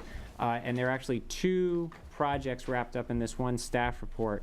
On page 3 is a graphic of the restored or the enhanced transit service that would connect the West Broad Street corridor to East Falls Church Metro. This would be structured as a resuming of the 3T service that previously ran from Tyson's Corner to the East Falls Church Metro. And this would be synchronized with the 28A service. 28A is an all-day service that runs 20-minute headways. So similarly, if this ran 20-minute headways, we could synchronize those and get effectively 10-minute service along at least that portion of the West Broad corridor where the 2 lines run. The second portion of the application, or the second application, sorry, would be the what's labeled as multimodal access to the West Falls Church Metro Rail Station. And if you look at the page 4, what's really entailed here is a reconstruction of the intersection of 7 and Haycock. That today, the lanes are very wide, the pedestrian crossings are not particularly well designed, and the lighting is insufficient. And so this would really be creating a more multimodal feel in that gateway intersection for the city. And then also completing design, although not construction because of the number of property owners involved, but design to get a better connection from the W&OD up to that Broad and Haycock signal. The expectation is that with the rest of the work going on in other grant applications, that eventually that would provide a ped-bike connection from the W&OD through the redevelopment area to the West Falls Church Metro. The last staff report, and this is really by form for the last several years, and that is the city's application for RSTP funds. It is a dual call for projects to both RSTP and CMAQ. The city typically requests all of its funds come to it in RSTP form. The funds are distributed per capita for both programs. For ease of administration and because the city has a relatively small pot in relation to the other jurisdictions in the region, the NVTA is willing to honor that request. The city requests its full share in RSTP funds. We always request a little bit more than we're entitled to. That protects us should there be an upward increase in funds. The city is still able to get its full share. Sounds good. All right. So questions, comments? How many of these are you guys successful in achieving on average? I'm sorry, I missed the first part of the question. How many of these applications, because they're competitive, are you guys successful in achieving, and what's the percentage, like win rate? We've been successful in recent years, especially with the competitive grants. So to the I-66 Commuter Choice Program, we're 1 for 1. In the last round, which was the first round, we won $500,000 for bike share operating costs. For the NVTA, we have submitted, I think, a total of 5 applications. One was withdrawn because of a poor fit with the long-range plan. The other 3 were successful, and then the last one was successful in a different form that we ended up with a different source of funds, but ultimately the request was funded. For other competitive programs, Smart Scale, in the first round of application funding, the city had the number 1 and 3 performing projects for cost effectiveness. And then in the second round, I think we fell a little bit to numbers 2 and 5 in the region. All right, let's do Letty and then Dave. Thanks. So just one general comment question and then some specific ones. So all of this sounds generally good. It's all kind of important stuff that we've talked about before, but I have a hard time keeping track of it all. And I know that the way we're orienting the conversation is based on grants, and so we're talking about grants and what projects we're applying for those grants. But I think what would be helpful maybe in the council kind of offsite or planning meeting we have in January is actually talking about transportation and priorities as a whole, because this council in particular seems to care a lot about transportation needs. And so I think it's helpful to talk, maybe it's essentially this yellow version, but talk about relative priorities of these projects and making sure that we have the money to go after them, whether that's grants or operating dollars. But all the stuff that you talked about, Paul, sounds fine to me. A question about the reinstating kind of Metro bus. Is it better for us to put the money, if we get the grant money, towards reinstating the Metro bus to connect West Falls and East Falls Church, or the private shuttle idea that the EDA has tossed around a bit? Like, could it be either option? Like, if we get the money, could we have the option of not going the route of using Metro to do it and running it ourselves? So if I understand the question, so first I'm glad that the applications are being well received. And then the question, if I understand, it was about the flexibility of the funds if they're awarded. The application process is competitive and it's scored against a specific proposed scope of work. So if we wanted to change the scope, now would be the time to do it. It sounds like the other option that the EDA has been discussing is sort of either a privately operated shuttle or a combining of shuttles from various operators within the city. Is that? Yes. I think they understood that Hilton runs one, maybe one or two other mixed-use projects runs their own. And so the idea is, could we get together in a public-private partnership where instead of them running separate shuttles, we all get together and do one and figure out a way to kind of let the public use it as well and not just residents of those buildings. Yeah, that's been explored, I know, in a number of conversations. I think this may not be the only opportunity to go after in terms of private shuttles. I was just in a meeting today related to funds that might be available from I-66 outside the Beltway. And we might be able to do some outreach with something like an Uber pool, that if we can do some marketing around Uber pool and get them to start up service in the city, that might be a way to provide some connections that would be available as an on-call service. I just didn't know whether we need to solve it now in terms of which way we want it to go, but whether if we get the money, could we just use it for connectivity between the two, whether it's Metro, an Uber pool, a private shuttle, but some other mode. I think to Mr. Stotter's point that if we apply for WMATA, we'll have to do it for WMATA or not accept the grant. I think with the I-66 commuter funding, if we want to be competitive, that would have to be a very fully fleshed out program. This was responding to a citizen request when we lost the service when Fairfax County stopped funding 3T. And there would have to be some operational reliance and consistency that MVTC would look for. So I think we'd have to have a shuttle program much more fleshed out. I don't think this precludes supplementing or adjusting it, but it was addressing a very specific need to connect the two metros again. I do want to, I think the first point you did about having a more focused discussion on transportation will be great, and part of the CIP process and your orientation meeting I think could align that. I do want to acknowledge the work we've done to make sure that these applications we're going for are consistent with the adopted area plans and the comp plan chapter for mobility for all modes. So we're not going for grants that aren't consistent with overall policies, and then you get to the level of prioritizing and timing them. And then we recently supported, I think, an application for dual trails and WNOD. Is that Nova Parks going for it, or are we going for that money? Yep, so on the table, oh, I've lost track of my materials. And if they're going for it, does it count against us if we're getting the money too? So there are two applications that the Nova Parks is submitting. The first is they've already submitted their Transportation Alternatives Program grant for the dual trails. And the City Council did provide a resolution of support for that application. To cover their bases in case they don't win the grant, Nova Parks is also applying for NVTA 70% funds. NVTA 70% funds, I think the question was, does it count against us, or who's submitting the application? Like, are we competing against ourselves then? I would say, in short, I would say no. that over the long term, each jurisdiction within NVTA is entitled to its fair share of long-term benefit. So over the long term, there may be an impact on the city, but I would say that it's a benefit that the city would be, I think, happy to have given the adoption of the master plan. And I know I've heard a number of comments in support of that WNOD work. And with the dew trails and something like this, the way the allocation is 50% of the cost would be attributed to the locality in which the dew trails are, and then you get a pro rata share based on ridership, so not 100% of it would be against our long-term benefit, although it's also consistent with policy. Over a 10-year period, what's the dollar amount we're eligible for? It's 20... It's between 20 and $30 million worth of benefit, and I would be careful to use the word dollars because it is in the state code. It talks about benefit, so it's not a dollar in, dollar out, but it is a level of benefit in terms of how many people are using the system.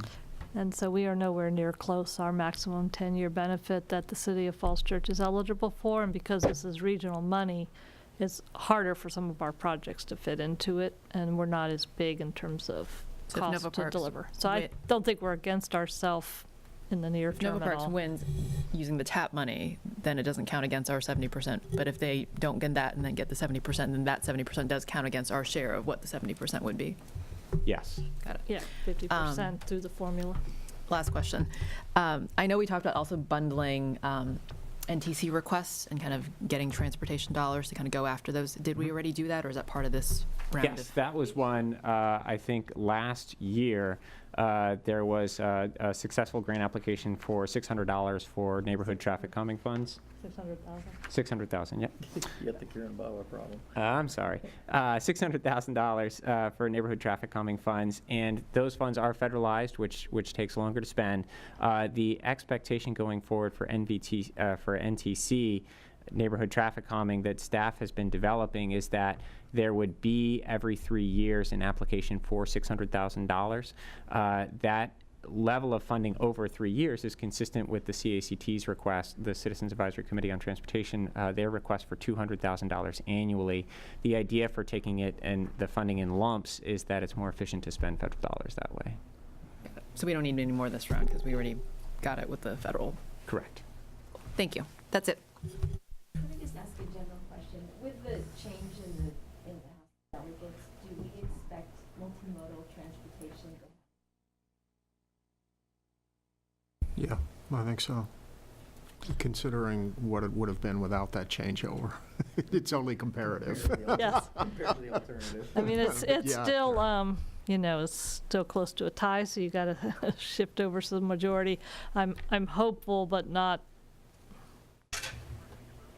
too hopeful, I guess, yet. But I hope we can make some movement on the gas tax floor, because that would have the most dramatic impact on all of the multimodal and transit funding. Yeah, and we should let folks know, how much does that mean to us if we got that floor back to a reasonable amount? You don't need to answer it tonight. if you Yeah, I'll don't have to know. come back with you on that. I don't recall the exact. So just a couple quick comments. First of all, thank you. I think you're getting a sense of how much staff time it takes to get dollars out of this system that's been created over the last few years. So thank you for everything. Totally in sync with using these different funding sources for transportation to support the GMHS project and commercial development. But the sinking of that is we don't want to spend a lot of money in a street grid or fixing Haycock and Route 7 if the commercial development is somehow totally different and wouldn't benefit from that. So I think that's great. I would follow up on Letty's comment about, is there any way we can make the 3T project a bit more generic so that we could add a private component to it? Because I think we're going to be back to creating a version of Georgia, I think, here, without the negatives that in terms of the too long headways and things like that. And it would be good if we could find a way to be a little bit flexible so that we could add that private component to it. And then I think we could potentially have a very robust system. The next question I had was, is there any way to get after like new technology money, either for electric vehicles or autonomous vehicles? And I think your notion of thinking about Lyft or Uber is a very good one to consider in that range. Two other generic questions. The funding of Metro, it's that big off-budget thing that nobody, talks about, and yet we're spending a lot of money regionally on everything else but Metro, and Metro just hangs out there as underfunded. So I don't know. We can't deal with that right now, considering the structure of the funding, but I think that continues to be an issue. And finally, the bus rapid transit program, which ultimately could replace what we're doing locally with a better system that actually serves the region. So any comments on that? Sure. These are all very helpful in terms of guidance. So if I work from the back to the front, BRT, one of the things about the 3T is that we're, at the staff level, we're working to structure this along the same route that eventually the BRT would follow. So that BRT, that alignment, bus rapid transit would flow from Tysons to the West Falls Church Metro, down West Broad, up North Washington to the East Falls Church Metro, then along Sycamore/Roosevelt into Seven Corners and out to the Mark Center. So this 3T restores that link that was actually removed just a couple years ago. The idea is to try and build a constituency for that kinds of transit service, that kind of fixed timetable transit service. So there is a connection there. Funding for WMATA. At the staff level, there have been a lot of conversations about what can be done to get WMATA to begin preparing NVTA 70% applications. WMATA as a group is restricted by some of the language around transaction and the use of the 70% funds, but I believe WMATA staff has made some progress and they have identified a handful of applications. Funding for autonomous vehicles, that's something we can certainly look at. I know I saw the reference to mobility for all modes in the budget guidance, and one of the items in there is a future technologies report. That's an action item that's still on city staff to perform. And certainly we could look at, especially with something like a TDM, Transportation Demand Management Grant, or a management program grant, we could probably do some work about what's coming down the road.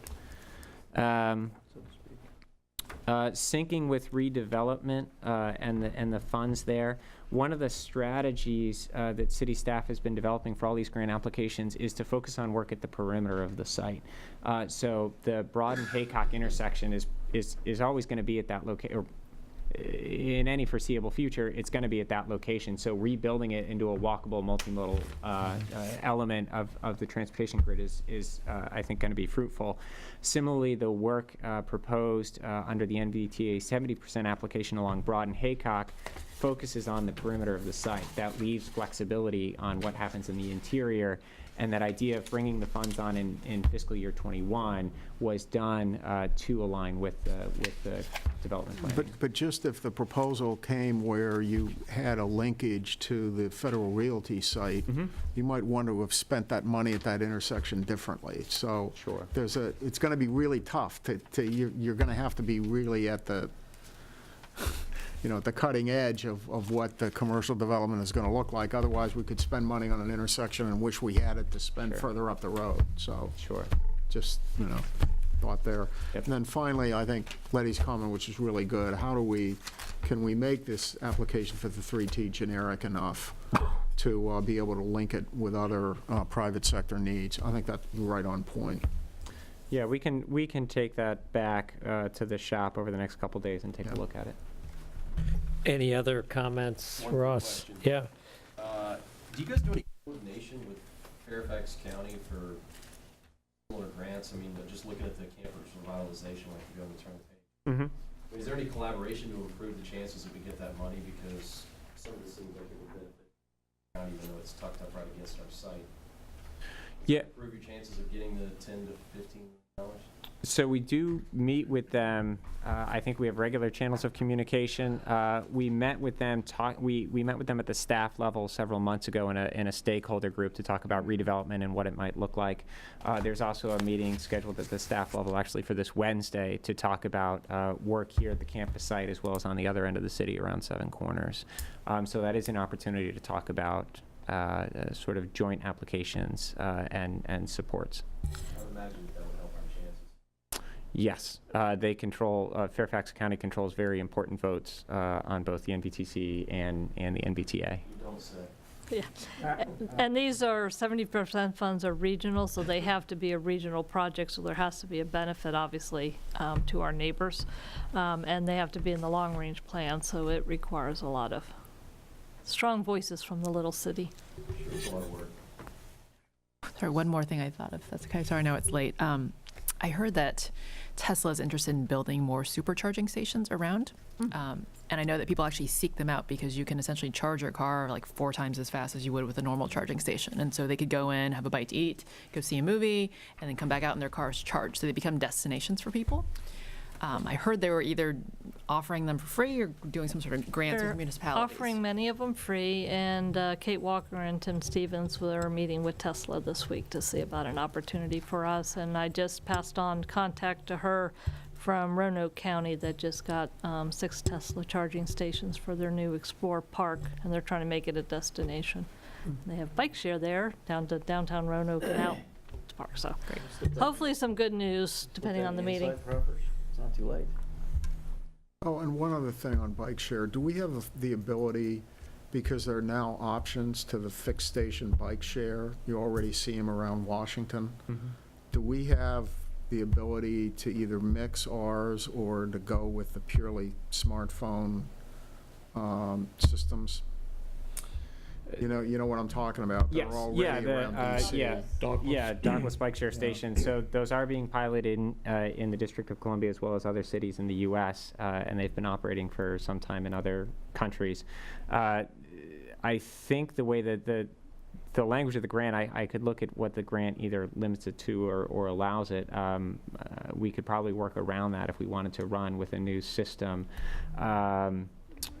Before we jump to any one solution, I would want to take a look at some of the benefits that bike share brings, that it does provide for a much cleaner streetscape, that the city does not have overly wide sidewalks, and if those bikes aren't controlled, they could end up becoming a bit of a nuisance. On the other hand, one of the challenges is getting the space for the station, so you don't have that, right? Yes. So.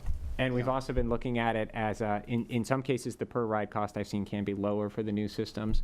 The flip side of that is that Capital Bike Share is a regional system, so with the same membership, people can ride throughout every jurisdiction in the region. Maybe we end up with a mixed system where we. And we may. It may be a great way to serve some areas that otherwise can't get service. It's Car2Go has been extremely successful in DC and Arlington, I think, because of its flexibility. One thing just to consider going forward, the 10-acre site, having the minimum parking necessary is probably going to be very valuable to somebody, possibly us. In other words, if someone doesn't have to build a couple extra $1 million worth of structured parking, that could be highly valuable, probably to us.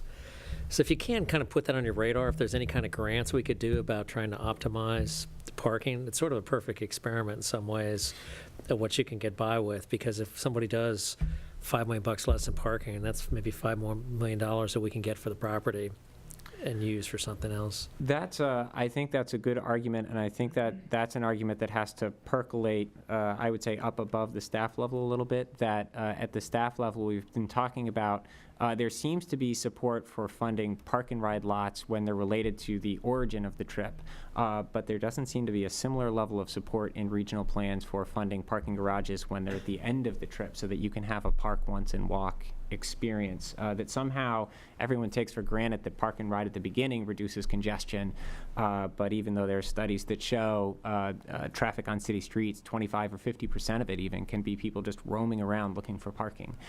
So I think that's a message that needs to float up into policy documents.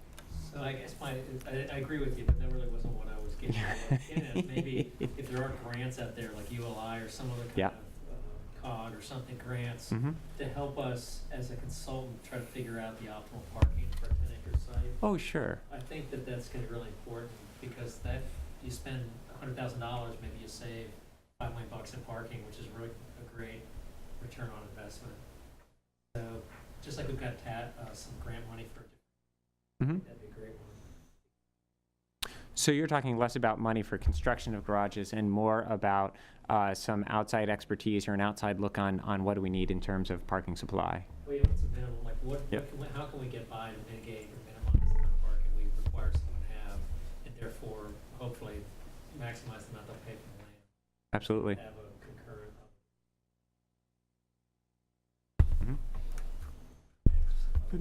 Can we, because a lot of this in the future is going to be technology driven, I'm still very interested in getting a focus involving our citizens involved in that, so I'd like to work with you to put that together. Another example of that would be parking space apps now that you know, can we reduce or better use the parking that we have in our downtown area, and do we need to build as much? Could we free some up to make that street that we're talking about, you know, there behind the buildings? What city infrastructure would support that sort of app being used here? Yeah, I think all of this is revolving around sort of managing the assets that you already have, and that's at the heart of smart growth, that if you've already paid for the infrastructure, use it. Don't build something that's the same. And maybe you could convert some of the asphalt parking spaces into more developable land, even in our downtown area. Okay, anything else on this topic, or should we move on to the next one? All right, thank you. Thank you, thanks for sticking around. Buzz about the first day of the tolling on 66 and it's $34 in the city. $34. I saw that. There was some group that's already come out and said the whole thing needs to be trashed. Celeste said it was $49. Is there any impact in terms of people cutting through the city? That what you're getting at? Yeah, right, that's right. Well, Anecdote said that everything was fine. VDOT put out a press release from the morning, and they claimed that they had people observing the spillover traffic, and they claimed that there wasn't any change. Now, it'll be, I think the city does have an interest in making sure they're actually doing that. Yeah. But they made the point that that spike was for a very short period of time, but that spike has now gotten the headline. Yeah. Right. It'll change some behaviors, but that's the whole point. Okay, well, as long as people aren't coming here tonight. Well, we worked really hard to get the city's interests protected, but that deal was cut in Richmond, fundamentally. That's where your I-66 commuter choice money for shuttles and 3T's coming from. So do we have that resolution for Phil? I mean, I know we have another item, but. Yes, it should be in your packet. It was on the table. Thank you, Paul. I somehow Thank you, didn't Paul. get it. Can we adopt that, though? I mean, that's like. Paul Stoddard. Yeah, here's some hard copies if you need for the MVPC alternate for Mr. Duncan to cover. I volunteered to attend the meeting of a group which I'm not entitled to attend. Before we get there, why don't we just bang out the City Hall thing? This is like, I move to adopt TR 17-50. Second. Okay, all in favor? Aye. Aye, opposed, all right, that's done. All right. Sorry, you can't. This That up. has to go into the legislative act. Was that properly noticed that we were going to vote on something tonight? I don't know, I'd ask our, Yeah, the city clerk noticed that or posted it. And I would note that the council always does have the right to amend its agenda and add items, but this was put out as a note. what's the update on City Hall? So City Hall, let me give just a quick overview, and we would like councils, we want you to be aware of things that are going on and get a little bit of input. Our goal is to bring you a contract on next Monday for a $13 million project, and there are a couple of issues that we're working through right now. But first, just in terms of court operations, what the plan is currently for court operations beginning in January is to have court at Arlington County. And we explored several different options, and at the end of the day, the judges want us to hold court in Arlington County. We are going to meet with the sheriff next week to talk about what the cost of that will be. We've been spreading a message of this is a unified court system. We believe that this should be treated very fairly, and we are hopeful that we'll be able to control the costs on that. But the sheriff has signaled that she believes there will be cost to her in doing that, and she intends to bill us for it. So there'll be more on that coming up soon. Why don't you let me know? I mean, I can talk to Jay Facette. I mean, I don't know why the hell we're paying a whole lot. It seemed like the judges were driving this whole train anyway for all this money we're about to spend. So I hope it's not much, but if it's more than a small amount, let me know and I'll talk to him about it. Aren't the judges coming from Arlington to keep Falls Church, and now they get to stay in Arlington? That's right. I don't see how they want to charge a whole bunch of money for that. We're in agreement, but it's a discussion that needs to happen. Council meetings, we anticipate that your city clerk is the sort of the chief of arranging the council meetings and where they will be during the construction period, but we believe in January for your first meeting we'll be meeting at the community center. And we think that's the preferred option, but we'll work through all the details of that. And she's working with FCC TV to make sure we can keep the transparency and all the AV piece going. Right. So the thing we want to engage with you on, we'll just do it very briefly. We have a $13 million project. In our guaranteed maximum price negotiations, the initial prices came back from HIT that were above that amount. We've gone through a very rigorous process of clarifications and corrections that have brought that price very close now to the $13 million. We're 100% committed to coming to you with a price that's below $13 million. There are 3 issues we want you to be aware of things that are on the table for potential cost reductions, for changes of scope. So one is we had envisioned that in the remodeled space we would get rid of drop ceilings and we'd go up to basically to the slab for ceilings to give more air circulation and a kind of a more modern look. That is more expensive because of a whole host of reasons. So one option is to go back to drop ceilings in the staff areas and other common areas. So that's one potential change. And part of that also would be the option, and we're costing out keeping chambers in the lobby at the current plan of a more finished look than just the traditional drop ceiling, and it would be a 2x2 square, not the 2x4 outdated look. One other issue is in council chambers itself. We took away from the meeting that we had with you and the architect in terms of that treatment of the wall, which is currently the exterior wall. The takeaway from the council meeting was to leave that as exposed brick in the windows, and then paint the brick. That's a lower cost option would be to drywall that whole wall, and so you don't see the brick. So that's one that we want you to be aware of. We don't know how firm the council commitment was to having the exposed brick. I know that there was some diversity of opinion on it, but the takeaway was to go with the exposed brick. We can save some money if that whole wall is drywalled, and then we just use that to be able to put artwork, portraiture, and other things on it as a drywalled wall. And then the last thing is the green screen around the garage. That is a potential thing that's on the cutting. We would go back to that after it's built and see what we can do on landscaping or other coverages for it. But that's an item that we wanted to bring to your attention as a potential reduction. I don't recall what that dollar figure is. About 190, 150 to 200,000. It could be added later, so it's one of the things that we could add. The garage would still have a nice finish. We'd still have the green roof and the plantings, but the screening right now is outside of budget. Do you all have a 4 and 5 so we can make prioritization trade-offs? Or is it only 3?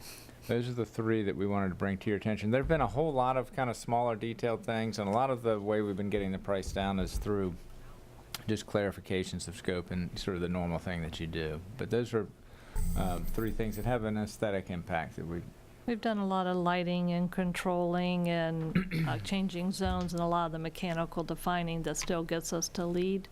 But those are the three that are not easily achieved within the scope. Now, some of the walls, if you want to keep the brick, we have a hybrid in between where we just sheetrock the windows and we just have to trade off the cost. Well, I never liked the brick to begin with. I thought it was just too cute. It's like how you would do a row house on Capitol Hill in 1972. So those days are gone.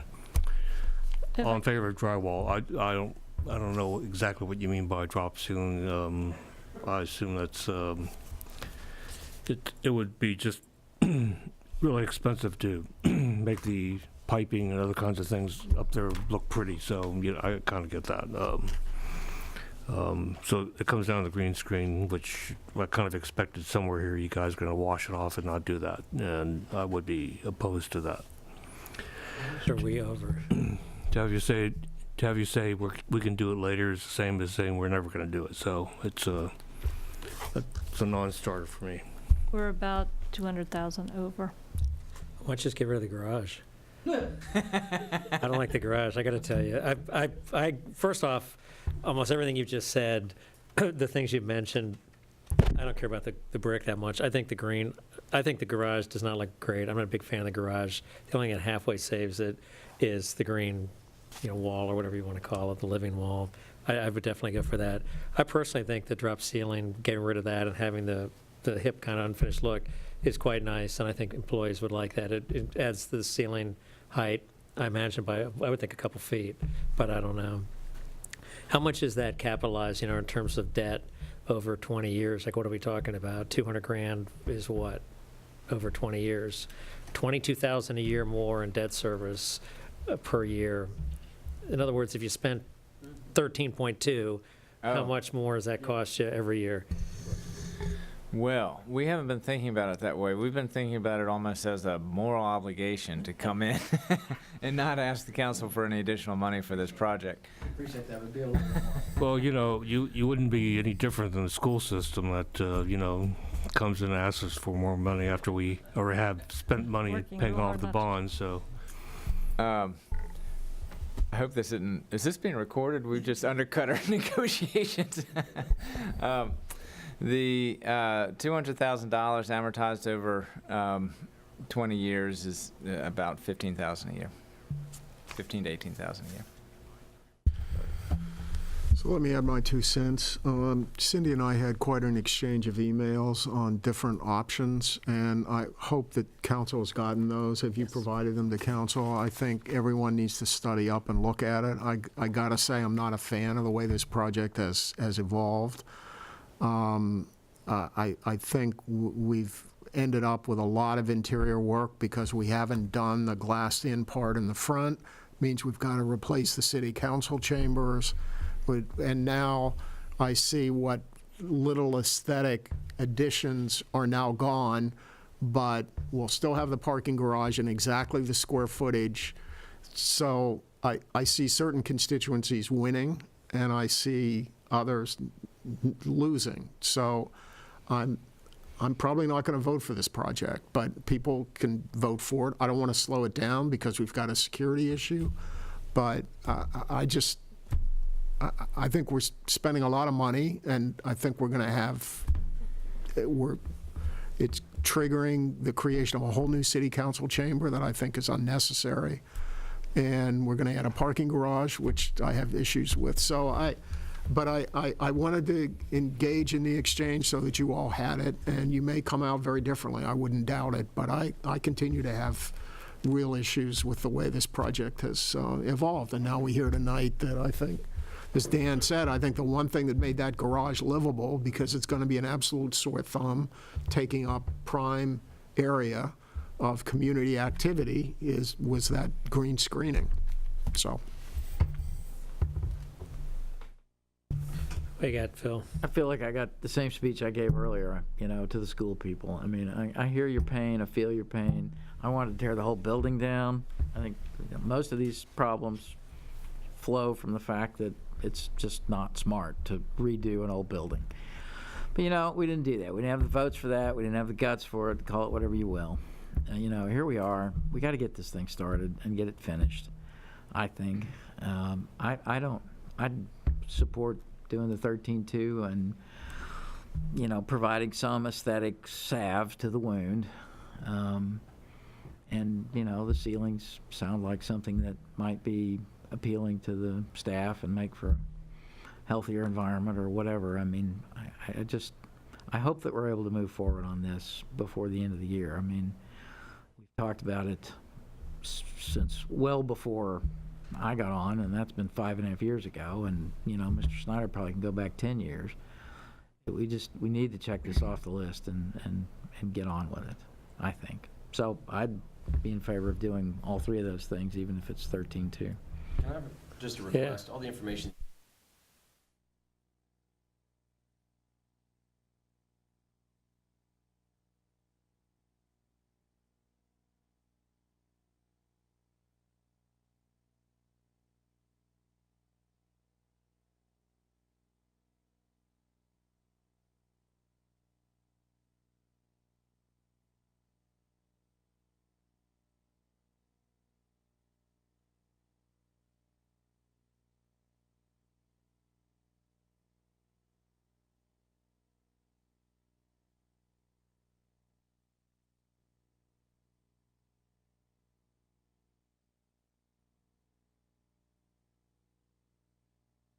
The things that we've done, when you have a lot of conversations and there's a lot of drop ceilings with the acoustics, and then the areas where people might gather that doesn't require more focus, if it's a kitchen or it's a common area, then you can that sound and noise is something to consider. I don't know what the flooring is of carpet, right? Yeah, it's carpet, and the center quarters are drop ceilings for all the conduits and the HVAC, and then we did have acoustic tiles between the steel beams, so they had some acoustical attenuation, but. Focus are going to be on the phone, or they're going to be having meetings. That sound absorbing acoustic. It doesn't look as cool. What the architect is used to doing. Our architect said that too. Well, one of the things that we play is take out the acoustical. They were going to put dampeners in between. So their thought was either take those out and just see how the noise works out, or So you have to have some kind of, dampening. I mean, you can't have hard surfaces. Yeah, I think if we're not doing the drop ceiling, we need to have the acoustical panels. Which is where your cost comes from. All right, what else we got? Can I just make one comment? If we go with I don't have a strong feeling about it either way, but if we don't have the exposed brick wall and you are hanging more art, can we please not just have old white man in our art in the court? I have that on my list. So our takeaway is green ceiling is very important. Council wants to keep that. Drywall in the council chambers, okay. Raise the ceilings, we probably need to study that just a little bit more. We're wrapping these negotiations up, but we got a little bit of play. Meeting with them tomorrow. All right, Thank what you, else we got? Council. Anything else? All right. How about other business? Any other business? Schedule?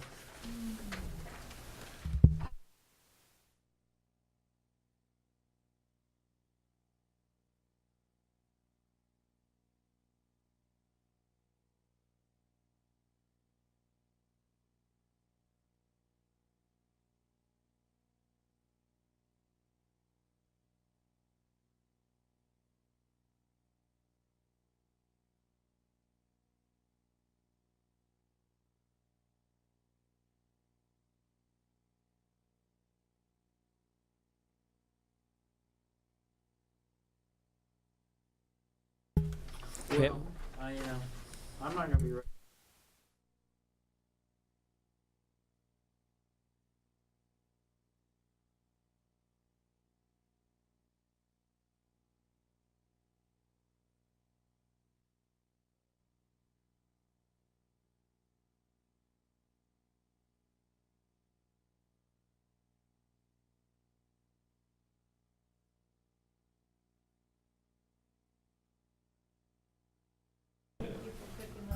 Sorry. I know it's late, but you It is. have the mics on. Thanks.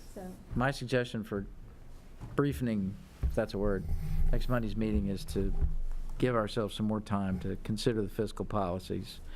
Sort of reminds me of, when we made the big decision about investing the water sale money in the pension funds. We talked about it right up until, we went to the ho-ho-ho parties, but we didn't actually vote on it until the new year because, I don't know, it just needed, there were more questions than we were able to answer. And I heard plenty of questions here tonight that I'd like to probe a little more deeply on them. I mean, I want this to be good. I want it to be something that will last and not something that council people, 6-8 years down the road will say, what in the world were these people thinking? Anyway, it's late, so So that's my view. can I just say though, that we did talk about these policies for almost a year. And then this is a different version of them, so I know we have not talked about this version for almost a year, but we've been talking about them for a while. And if we are going to bring a bond in May, the sooner we take a decision, and if the decision is that you vote against it because you're not ready to vote, but we have enough votes to vote for it, I mean, it's still binding and we need to go forward. I mean, we really do need to think about that because I think the timing on that is critical. Well, if tonight's an indication, we're more than willing to sit until 11:45, so. Wyatt, I'm not more than willing. what we talked about, the data for the implications of the policies in the future years, do you think we'll have that data well before Monday?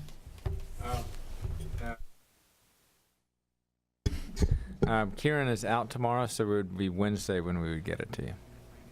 But we will send it out by email so you can have it in advance. Okay, anything else? I do have one question. Is it the council's intent that on budget guidance, you'd like to see this come back to you with still just X% growth, and then you will decide at the dais as to what that will be? Or would you like this number?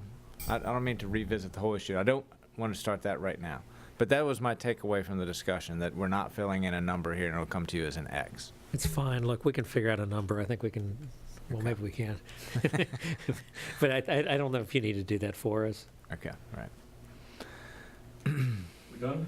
Hopefully. Move to adjourn? All right.